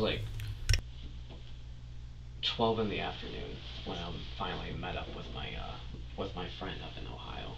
On the Christmas 24th? Eve, yeah. Okay, so you left on the 22nd about what time? Oh, it was first thing in the morning. Before sun came up? Okay, maybe not first thing. I want to say What was the 8 sun to up or 10. down? No, So it was sun up. was up. Yeah, it was 8 to 10 in the morning. Okay. Right. And what was I gonna ask? I had something on the tip of my tongue and I totally forgot. Jesus Christ! Before I forget, there's a shit ton of evidence in that car. Okay, go ahead and write it down. And you Not, said... Here, Go ahead. Can I ask you a question while you're writing? please. I don't want to disrupt your chain of thought, but you said before the dogs. At what point do you kill the dogs? Because you said it was right before you left the house. So. At what point do you kill the dogs? And he starts going, yeah, no, I had to do that because of my kids. I didn't want those dogs. Hey, Maria's here. Good to see you, Maria. Northwest Montana. Wow. What's up there? Not much. Trees, hills. Oh, the dog that was by the woman, or by Laura, he died on his own, basically. Starving? No. He had diabetes, and I didn't know how to, do the insulin? administer that stuff. Okay, So is that one of the ones because there was one dog in a garbage bag, another dog in a garbage bag, and there was one in a rug. this is the one on the rug. the one in the rug died on his own because you didn't give him his insulin. Well, he didn't die on. He was dying. Okay. And then I put him out of his misery. How did you do that? I just whacked him once with the side of the hammer, and he instantly died. Okay. I knew that he would die instantly, being that he was a small breed and everything. Okay. Wow. Yeah. His head, his skull shattered like a walnut. He was dying of no insulin, and after I got bored of the pleasure that I was originally getting from watching him suffer and the life drain slowly away, I remembered that I quite got into this hammer thing. Crack! I think he would have become addicted to that. Like, I gotta hear a crack. I need to crack a skull tonight. Okay, no. Seriously. This will be a movie. This will be a movie. Probably a shitty Lifetime movie. But they did alright with that Jodi Arias one. It's the one that's so bad that it's actually good because it's so bad. I like it when that happens. As far as the other dogs go, they got put in the bag the last night, and they suffocated and everything. Okay, so you didn't hit him with the hammer, you just tied the bag shut and suffocated him. Okay. Because I examined the dogs. I mean, I couldn't see any, like, obvious damage. So that was one of my theories, was that they suffocated. The only thing was, the bags are dark, and I would assume the dog would have tried to scratch their way out, but I guess they didn't. So, or I just didn't notice it. Yeah. So, and you did that like right before you left? Was it like that morning or the day before? It was the night before. Night before, yeah, so I knew they were gone before I left. Okay. Yeah. I know that sounds dark, killing the dogs. The reason I did that, 2 kids, kind of a full house, to try to go into like an animal shelter with 2 kids and 2 dogs and everything. Not impossible, but then Yeah, yeah, not impossible. Not impossible. Inconvenient. I had to go and exchange the Xbox for a PlayStation, all in the same day. So, not impossible, but I was busy. There is a reason. It hit me of, if these dogs have those trackers in them, they're just gonna go back to the house, and then, So. Okay. All right, and you said there's a bunch of stuff in the car. I'm sorry. Bad. And then you're talking about the car at the clubhouse. Yeah. Okay. Stuff that you took from the house. Bag evidence, basically, like a bloody pillow. Okay. All that type of stuff. Okay. Like all their paperwork and stuff like that. Okay. All right. While you're writing that, I'm gonna step up for just a quick second. Okay. Okay. I was gonna ask where I was like, you're recording off your phone. I was like, where the hell is the recorder? Anyway. Yeah. Got my old man glasses, my little recorder. I'll be right back. I'll let you keep working on it. I'll be right back, okay? Do you care if I go pee again real quick? Yeah, definitely. I'm taking another restroom break. I might have to take one here in a minute also. Yeah, that Red Bull will go through your bladder like Yeah. tomorrow. Yeah. Well, actually, it dehydrates me. I need some water. Oh, yeah. I just gotta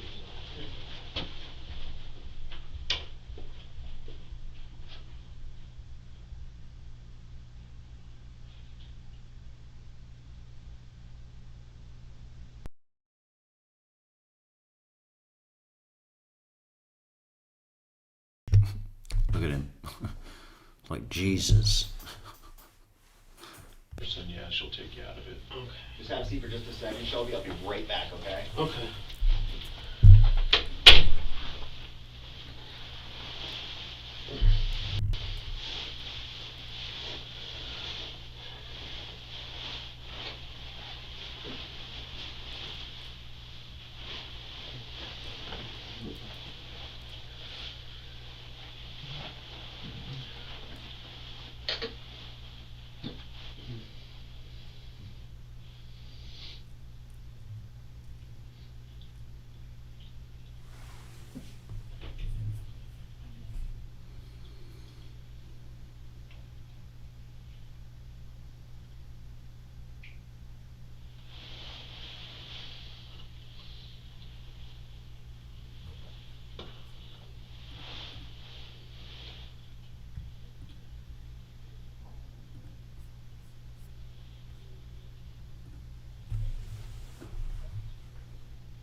All right, we're almost done, bud. You were starting on. You said there was evidence in the car. I already, I just put down 2010 alarm trip bag evidence. There's a bunch of, I can't even remember everything in the bags. Do you remember anything that's in it? I know there's like all their like paperwork type stuff, like Paperwork from their house. Yeah. Where did you get that from? Like in their rooms and everything. In the rooms. Yeah. Did you go through all? I'm gonna imagine you went through everything. Right? Yeah. This was at the point where I still planned on digging the hole and burying them right there. So this was when I'm like going through the house, bagging everything up. I was going to put it in the car, and I was going to go dump it out, but I said, I don't know. When I don't know if I asked you this before, but so the plan is you're gonna bury all 3 of them in this big hole, right? At what point do you say there's no way I can do this because Rich was so big? Yeah, Rich was too heavy at that point. Okay. I feel like all the dead weight from being from decomposing still in the early stages made him heavier. I could not even barely move him. I don't know how the hell you guys got him out there. It took a lot. I couldn't get him out there. Yeah. So so you just like kind of if this isn't gonna happen, I need to think of something else. Yeah. And so I came up with the scheme where I was going to stay in Ohio for like a month or 2 and bulk up and wait for the bodies to decompose a little more, and then pay their rent, and then come down, get them buried, trash the house, and not have to worry about shit. Yeah. Did you have a plan as to like what time of day or night you were going to try to get them out of the house into that hole? Because that's that was going to be midnight. Midnight. Yeah, okay. Midnight to 1 a.m. I mean, you were there for what, a couple weeks, right? When total? They were dead? No. Oh, in total. In total. From the time you got there and they're alive, and then you kill them and you stay in the house. Yeah. With your kids. I mean, because you stayed in the house with the kids until about 6 days. Yeah. Right around there. That goes to cold. He's just hitting everything on the list. Correct. With them deceased in the house. Yeah. So, because I went through that neighborhood a lot, and it's an older community, a lot of people. And I don't know if you know anything about older communities. They want to know what everything's going on. Oh yeah. So that was actually one of my questions I really wanted to ask you was, what was the plan of how are you going to get them out without anybody seeing you and getting them into the hole? Oh, okay. So the plan was to have the hole dug up a couple hours before I put them in there and everything. So I have the hole dug up. Granted, I don't think it was deep enough. It definitely wasn't deep enough. I wanted it deeper, but my paranoia was kind of playing at me, because like you said, I'm very aware of how old people function. They're very finicky. They need to know what's going on, peeking out their window every 20 minutes type shit. And then I was going to put them in there. First I was going to put the bodies in those tarps, wrap them up in the tarp, tie it with the rope, drag them. I'm just looking for a picture of the grave. Well, it's on the tarp and everything, tied up on the tarp, and then put them in that hole. Okay. And when you speak of the rope, you're talking about the one that was laid out on the living room floor with the loop, like the boating loop, the stuff you bought at Home Depot? Yeah. Okay. And what else was I gonna answer? Something I just thought of something else. See, I'm getting tired too, and like I have a question in my mind, and then I ask you one question, then I forget the second question. I do have a question though. Okay. If I can answer it, I will. I can't promise you. Yeah. Since I've been so cooperative, I know it's very highly unlikely, but we both know I'm going to Florida after this. That'll be expedited to Florida. Yeah, I'll be Maybe expedited. I can see my kids for like 15, 20 minutes before I leave. Because this is going to be my last time before I see them, before they're adults. Correct. I doubt it. Yeah. There's no way I could say that you could. What I can do for you. Total fucking misread on the on what might be available to him, right? Is there any way that you could, if he'd have really developed rapport? I mean, he wouldn't have gotten it, but it might have felt a little even more like he had a chance if he'd have. I mean, that was just going to be a flat no, which it was. I doubt it. I mean, I could ask, but no. You're not seeing your fucking kids. Are you crazy? So you can smack them in with a head, smack them in the head with a hammer as well, sicko. Is if you would like, I can give you this. You can keep this same notebook and piece of paper, and you can write them a letter. Do you want to do that? Yeah, I mean, Okay. yeah, I'll do that. It's the only pieces of paper I left. Can you do it on 3 pieces of paper? I think so, yeah. Okay. This Want me to is give the you some time grave. alone so you can write it? No, because I don't even know what don't worry about it, you know. I got money on my books. I, came in here with, 1,300 something. I plan on saving it and using it on hygiene and other shit, so I'll just eventually send something to my mom to give to them. But okay, let me. How much money did you get from pawning all the jewelry? This is my own money. This wasn't from the pawn. What I got from that was, I would say, relatively 3 to 4 grand. 3,000 to 4,000 from all the different pawn shops. Yeah. And he just did it in Pawn the shops in front Florida. garden. Yeah, there was some in Florida. Some in Florida and the rest were up here. Yes. Or did you stop anywhere en route to Ohio? Don't they have a backyard? I mean, why are you doing it on the driveway? That's the front door's right there. It could not be. I mean, if you were going to dig a grave anywhere on this property, this is the worst place to do it, right? Any other pawn shops? No, just here in Ohio. So, in Florida, because you're in Ohio now, Yeah. in Florida, you pawned them Sorry. by yourself with the kids, Mhm. right? You come to Ohio, and is that where you get Caitlin to pawn them for you, or you pawn them with Caitlin? I don't remember. I pawned them. But Caitlin's with you, Yes. correct? Yes. Okay. Where do you get that money that you have on you when you were arrested? Like you said, it was your money. Yes. Well, like I said, I worked in the oil field and everything, so I had some money saved up. Yeah. I had No, relatively yeah, no. 6 grand, 6 to 7 grand saved up Uh-huh. before I went to Florida. Okay. Yeah, well, we're taking Okay. that as All right, well. that was a question I had. Because, obviously if it was monies that you... So, how much did you get for all the jewelry that you stole from the people that you murdered? About 4 or 5 grand. And the money that you had on you when you were arrested, was any of that money from the ill-gotten gains? No. I also worked in the oil field, so that happened to be money from my job. Yeah.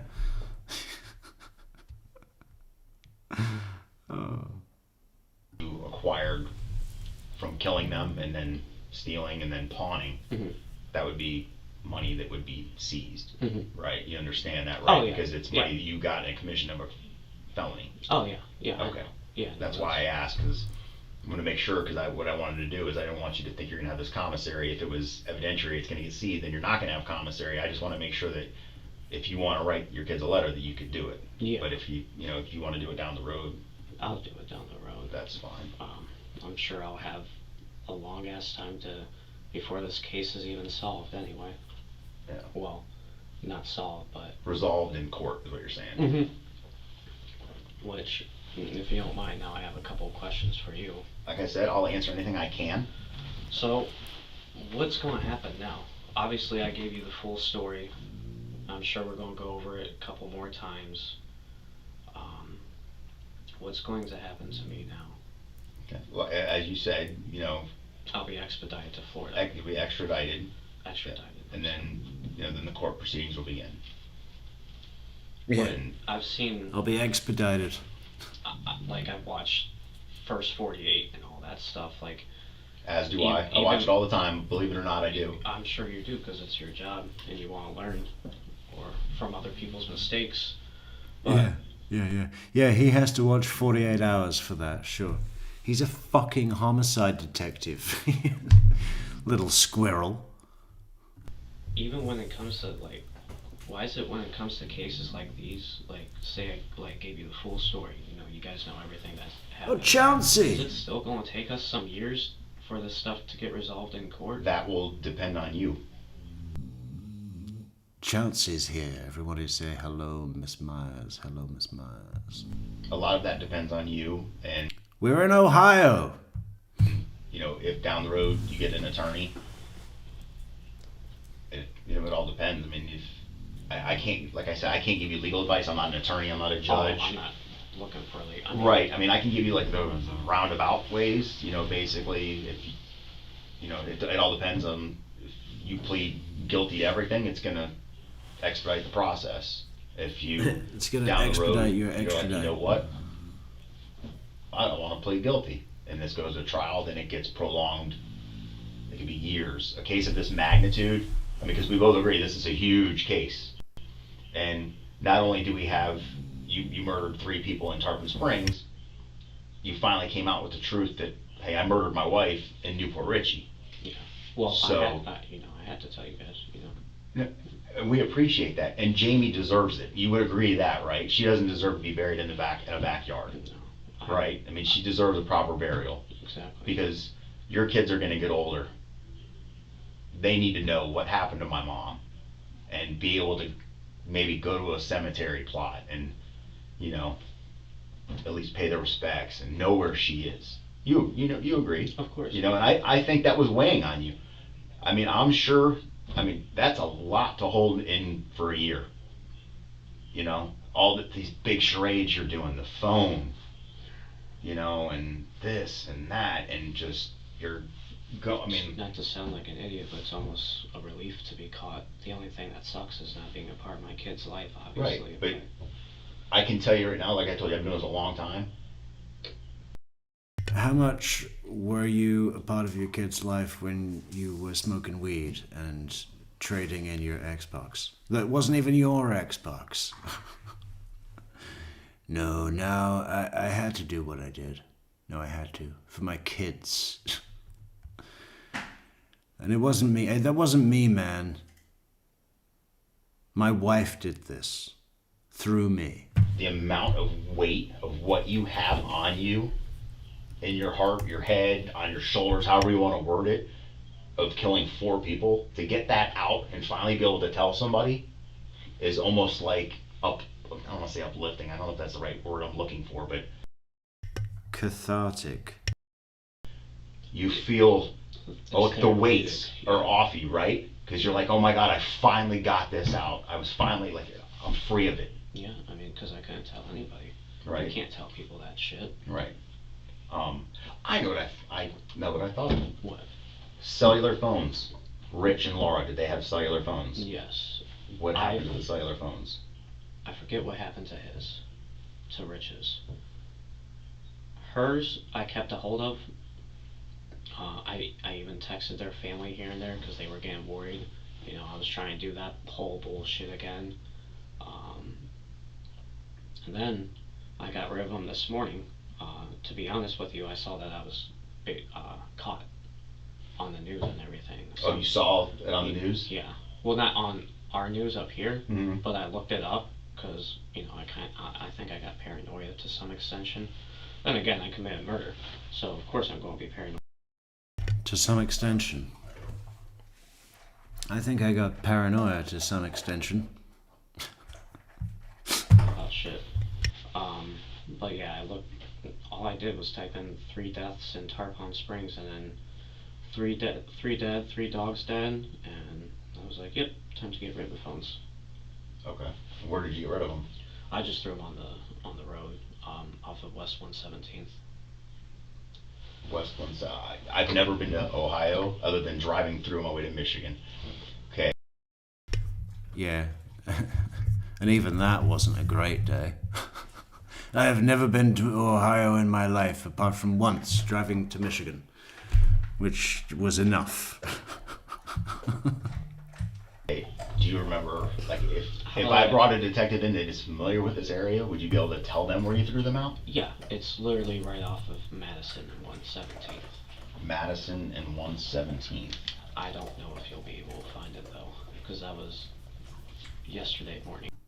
Hey, thanks so much, Miss Myers, for that top level, fucking top shelf super chat on PayPal. That is, you've saved our bacon.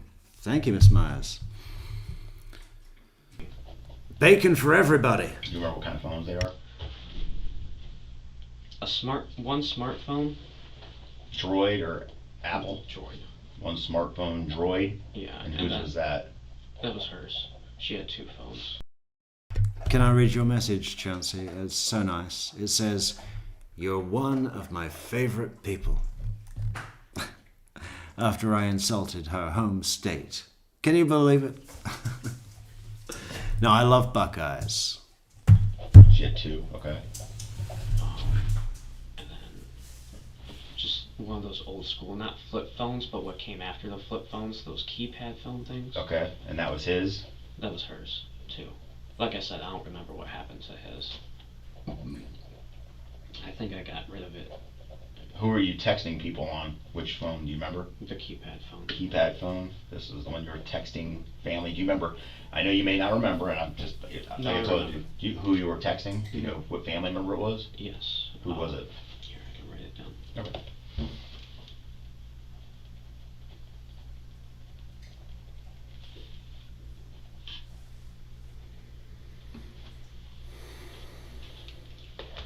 Catherine is Laura's niece. Barb is her sister-in-law.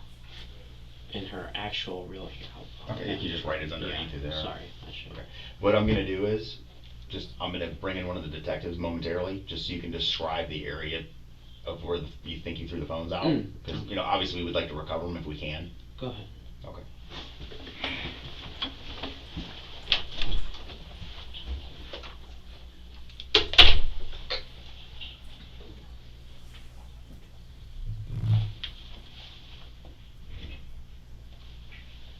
Go ahead, he says. Go ahead. You're my man, aren't you? I can always call on my man.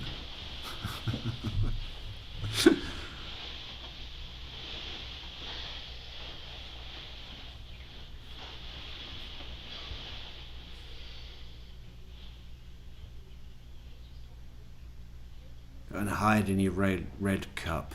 Hide in your big red cup. Freak.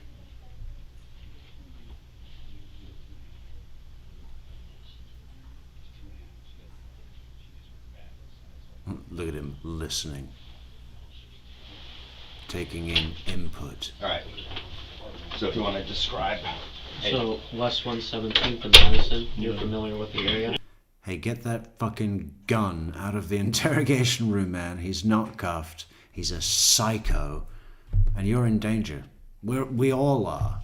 They got Joe's Deli up there. You got the, Basically, right where that bridge is at, right underneath the bridge is where I threw the phones. by the rapids there. Yeah, if you could just take me down There's there. a I'm big still bridge. not really familiar with the super area. No, I could point it out. If only we were at the location and I was uncuffed. Then I could point, because I need to point with both arms so you can see. Easy. Can I hold that gun? There's the It's only bridge over there. Yeah, it's right before that Home Depot. Okay. So right Before by that the Home bridges. Depot. That could be anywhere in America. There's always something right before a Home Depot. If it's not before a Home Depot, it's just after another Home Depot. They're everywhere. On 117th. Yes. You think they were landed in the street? Yeah, I threw them in the street. Yeah, because that when you're going down, it goes down. So you got walls on both sides. Yeah. Because it goes down, kind of past the ground level. Mm-hmm. And you got these big, huge walls that are on each side, and then there's a walkway on each side, so the people Yeah, that's can where walk. that's exactly. So right. would they hit the street? Yeah. Okay. All right. Oh, I know. Another thing. The gloves. There was like an orange gloves that were in the living room. There was a pair of gloves. There was one on the floor and one on a table. I might have just used it to put on while I was cleaning stuff up, to be honest with you. And then the duct tape. What was the Gorilla Tape? The big black roll of Gorilla Tape? To roll up the tarps with. That's what you were going to use for the tarps? Okay. along with So just the 3 phones that I might find out there? Two. Two? Yeah. One smartphone Droid and one keypad phone. We don't know what the... 100% there's not going to be any fucking phones. With the brand. Well, like a flip phone? Kind of like a flip phone, but the generation that came after it. Yeah. Anything else with They're it? Verizon phones, if that makes it easier too. Yeah. I'm sure if we find a couple phones out there. Anything else with it? Nothing, just the 2 phones? Did you throw them together or one at a time? One at a time, but like, boom, and then boom. So how fast do you think you're driving? Just so we know how to space it out. Oh, I was driving like 35. 35, you throw one, and then right after you throw Yeah. another one, so they're going to be a little bit distance apart. And today's Thursday. This was in the morning. Today? Yeah. In the morning today? Yeah. So Well, they might yesterday. okay. Yeah. So on Wednesday morning? Yeah. So they might. No. I'm sorry. Thursday morning. Thursday Okay, morning. so this morning. Yeah. Okay. So they might still be there. Hopefully, if they didn't get run over or anything. Okay, well, even if they did, we still want to Some recover them. pieces. So, okay, Okay, all right, cool. thank you. Mhm. All right, and last thing is, and the reason I'm going to ask you is because we're at 4, and we're getting everything off of just a blank. Lowe's is right before the Home Depot, and then it won't be far to go before we arrive at a shop that has barn in the title. Something barn. What's the deal with that? I never understood that. Computer screen. Have you? Oh, I thought you meant like 4 a.m. No, it's 2:55. I know what you mean by 4 now. Yeah, Like 4. you've killed 4 people. Admittedly, you killed, you murdered your wife, you murdered Rich, Laura, Nick. and Nick. So you've murdered 4 people. Is there any other bodies in any other states? No, We've those never are- killed anyone else. So we've never killed. Never killed anyone in Texas. Mhm. Never killed anyone Mm-mm. in Ohio. So I just would definitely come out and tell you. You better go through all 50 with this guy, okay?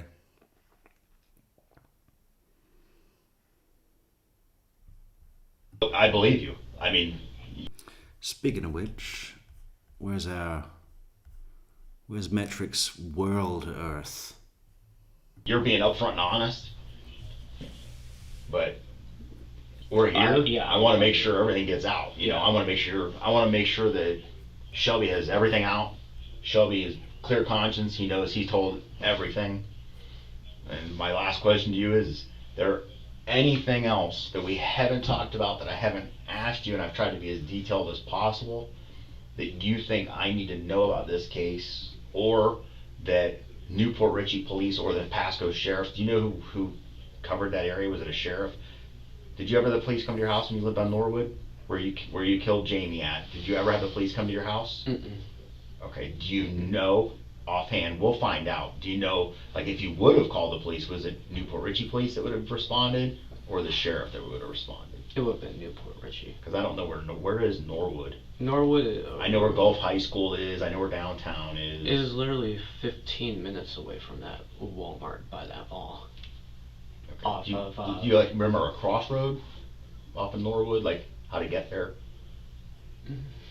If you don't, I know it's been a long. What's that main highway? Is that 52? US 19, US 19. 54, Main Street. It's off of US 19. I can tell you that. Norwood It's Avenue. where that it'll be off the street where that big Wells Fargo is at. You know, that big huge one Yeah. on 19. That's kind of by that strip mall. Okay. and everything. We'll find it. Okay. As for the exact house, I forget the number. Okay. Well, and you're most likely going to be approached by a Newport Richey detective or Pasco, depending on if it's theirs, or Pasco Sheriff's Office detective in relation to Jamie, your wife, because that didn't occur in Tarpon Springs. That's not going to be my case. Mhm. Okay. You're most likely going to have the visitor from one of them. Obviously, I'm going to notate everything you're telling me about it in my report to give to them in reference to recovering her. Is there anything else about that incident that you want to tell me now that you think they should know that I can pass on to them about what occurred? I just, this is your time. Like I told you, I'll stay here all night. We can talk all night. I want to make sure that Shelby has a chance to tell everything he wants to tell about everything involved. basically told everything that I wanted to tell. Okay. I've made my, Made your peace. You know that I didn't do this because I wanted to be evil and I wanted to kill people. I did it because I felt that I had no choice at that time period. You also know my wife was very abusive, both physically and mentally and emotionally. Like I said, please feel free to look into her record and you can see all the police calls and all that shit. You'll see that. What did you think it was going to be like? Even though my wife was abusive mentally and physically and emotionally, yeah, that's called having a relationship. Isn't it? But Okay. And like I said, I mean, we know you like Domino's pizza. I know that. Yeah, big style, big time. Fucking no, any time of day is Domino's time for Mr. Shelby. Fucking hell, Jesus. Like, could you throw out one piece of trash ever? Fuck, pizza boxes. I saw the Domino's boxes in the house and on the patio, and who is it the kids that love the chicken nuggets, or is that you too? that's the kids. Yeah. Yeah, it's funny because that's... Yeah, I'm a grown up. I have a large pepperoni. Yeah, and then I go to McDonald's and they get the chicken nuggets and I get the quarter pounder. The Royale with cheese. just what I had going on at the house before you guys jumped. Did Daddy, we want chicken? Oh, does your daughter talk? Yeah, A little bit, and obviously your son's too young to talk, right? Yeah. Is he walking? He's walking, yeah. Is he? I feel bad for them though. I really do, because... Well, I feel bad for them also. I mean, their mother's gone, and for all intents and purposes, now their dad's gone because of what, unfortunately, is bad decisions. You know, Chauncey, you should go back to the police station and say you want to make a statement on the record, and then we'll put in a FOIA request. We're going to make you a star. giving them a rough start. I know. But you said that your mom's a good mom, right? She is. And she'll do a wonderful job. so with them. you have that. At least you know, hey, they're with my mom. My mom's a good mom. It just sucks because I'm literally their world. Like, Shelby, I'll tell you right now, I have a son. I can't fathom it.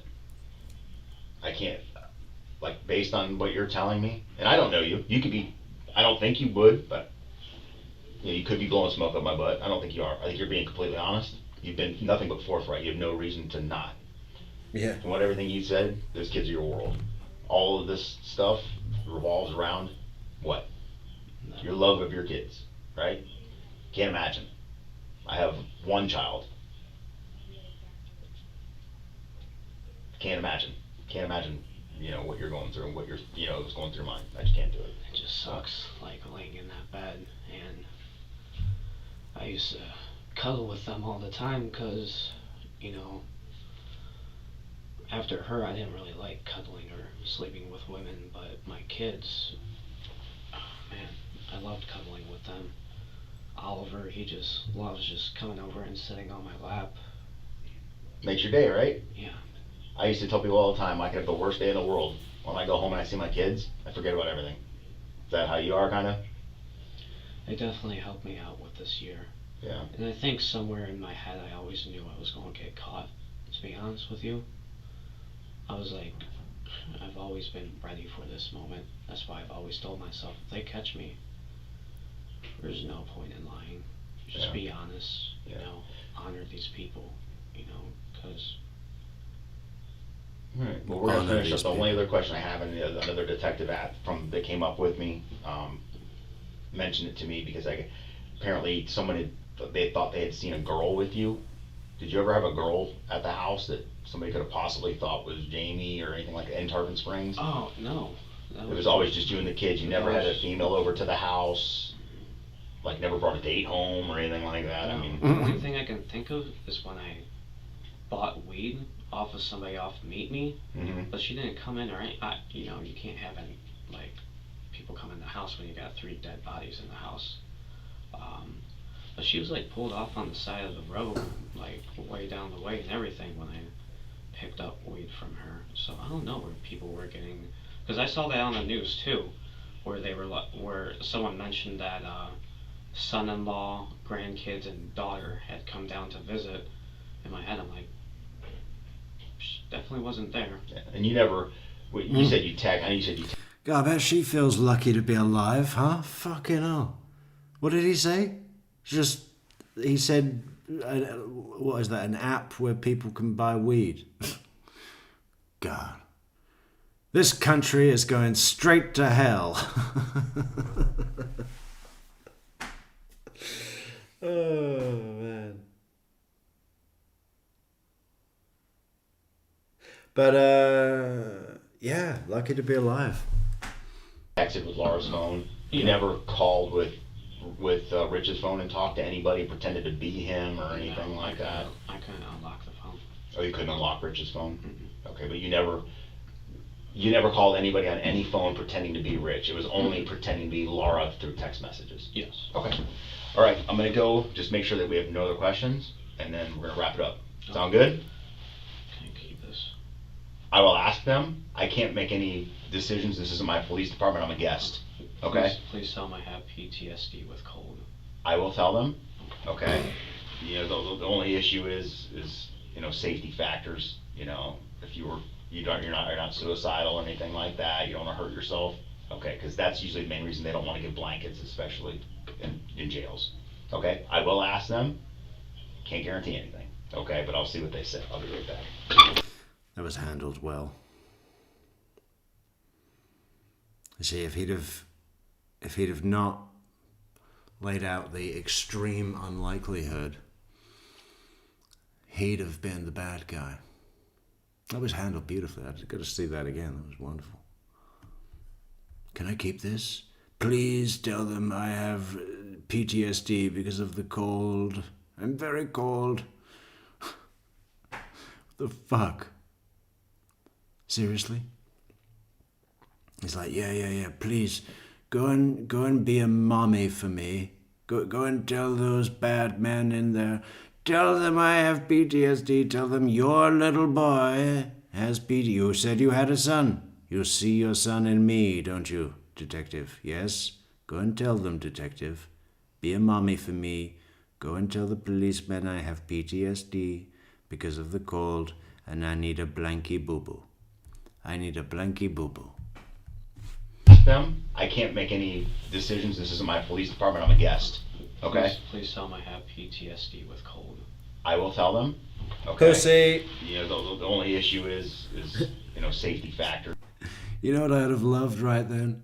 Like, as soon as he said that, please tell them I have PTSD of the cold.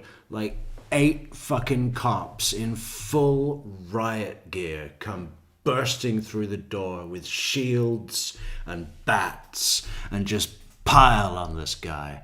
And all you see is just these swinging clubs coming down, as his chair topples over and these 8 huge guys in riot gear pile over the desk. Please tell them I have PTSD because of the cold. You little fucking pussy. Jesus. You can club a seal to death. Or not a seal. Club 3 people like a seal to death. Like clubbing a seal. Like Nanook the No-No. And look what happened. If you're not suicidal or anything like that, you don't want to hurt yourself. Okay, because that's usually the main reason they don't want to give blankets, especially in jails. Okay, I will ask them. Can't guarantee anything. Okay, but I'll see what they say. I'll be right back.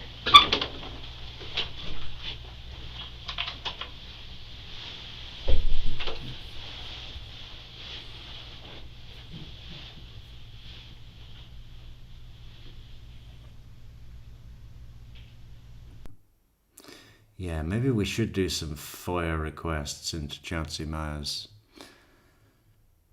Does the bar have CCTV? Is that public record? Because I'd love to see it.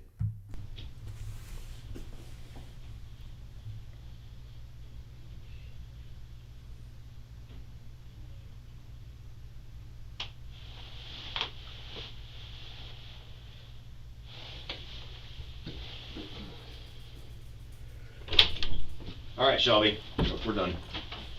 All right, come on out. I'm gonna walk you out. Okay. Hey, I appreciate your time. I appreciate you manning up. I really do. I am sorry. I know it's not worth jack shit. It's really not. But I didn't want it like this, and I am sorry. Yeah. And they were all good people. They really were. Yeah. Like I Tough said, my you just wife. made some horrible choices. That we can't, and unfortunately we can't undo it. We can't come back from. Yeah. Well, But for what it's worth, in my opinion, this is just solely my opinion, you're gonna help people get closure as to what happened. And in my book, and this is just my opinion, it goes a long way. I mean, you're manning up for some horrible stuff, I mean, you said it yourself. I know it's horrible. You said yourself, they didn't deserve it, but. You said it yourself. You knew it was cruel and calculated, didn't you? And you said you planned the whole thing out. Yeah, premeditated as well. That's the standard for the death penalty. Good, gotcha. Rat in the cage. You can't take it back, like you said, you can't take it back. So, all right, I'm gonna walk you out, okay? God, look at that. 4 hours again. Perfect fucking timing again. Every single time.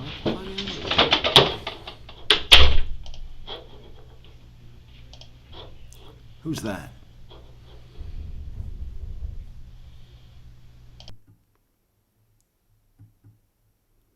Hmm. 3 hours, 59 minutes and 18 seconds. Just enough to close, to be another top of the hour, 4 hour, perfect timed by accident.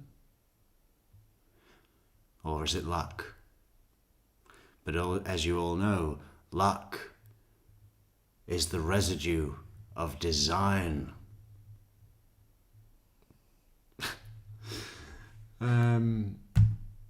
Yeah, Shelby Nealy. There's some good stuff. I mean, prosecutor is good in court, man. It's the same judge that was sitting on the trial of Michael Draker up in Clearwater there. And where was oh yeah, and there's some big drama with the judge and the victim's brother, who comes in dressed like in colonel costume, full military gear, big hat, badges, medals, the works. Judge is saying, "What are you doing? Are you making a statement? It looks like you're making a statement. Can you go out and change?" And the guy's like, "What the fuck? I'm wearing this because this is what I wore to my brother's funeral. It's symbolic of respect." And the judge is like, "Yeah, but, do you have to do it today? I mean, this is the last point where something could go wrong, and we don't need someone to come and say, appeal, because he was in military and that swayed the jury because they saw the military and they thought authority. They thought soldier." So the judge is pretty, I don't know about hostile, but he's not fooling around. He's not, he's respectful to a point. Tries to be all the way, and is. But, it's quite, I don't know. I think he definitely hurt the guy's feelings. So that's all to come. Closing statements are going to be good with the prosecutor. We've got the mother on the stand. There's another interrogation, I think. We've got a bunch of jailhouse calls and other exclusive interviews. How great is that? Amazing. More to come on Metrics tomorrow or another time. Just whenever. Does it have to be told? I'm not committing. But we'll be here as soon as we possibly can. Probably tomorrow or the next day. But we'll let you know as soon as we know. Adios. Thank you so much for coming. I've been True Crime Metrics. You've been a wonderful audience. Thank you to the moderators, the chatters, super PayPal people, and, all God's creatures.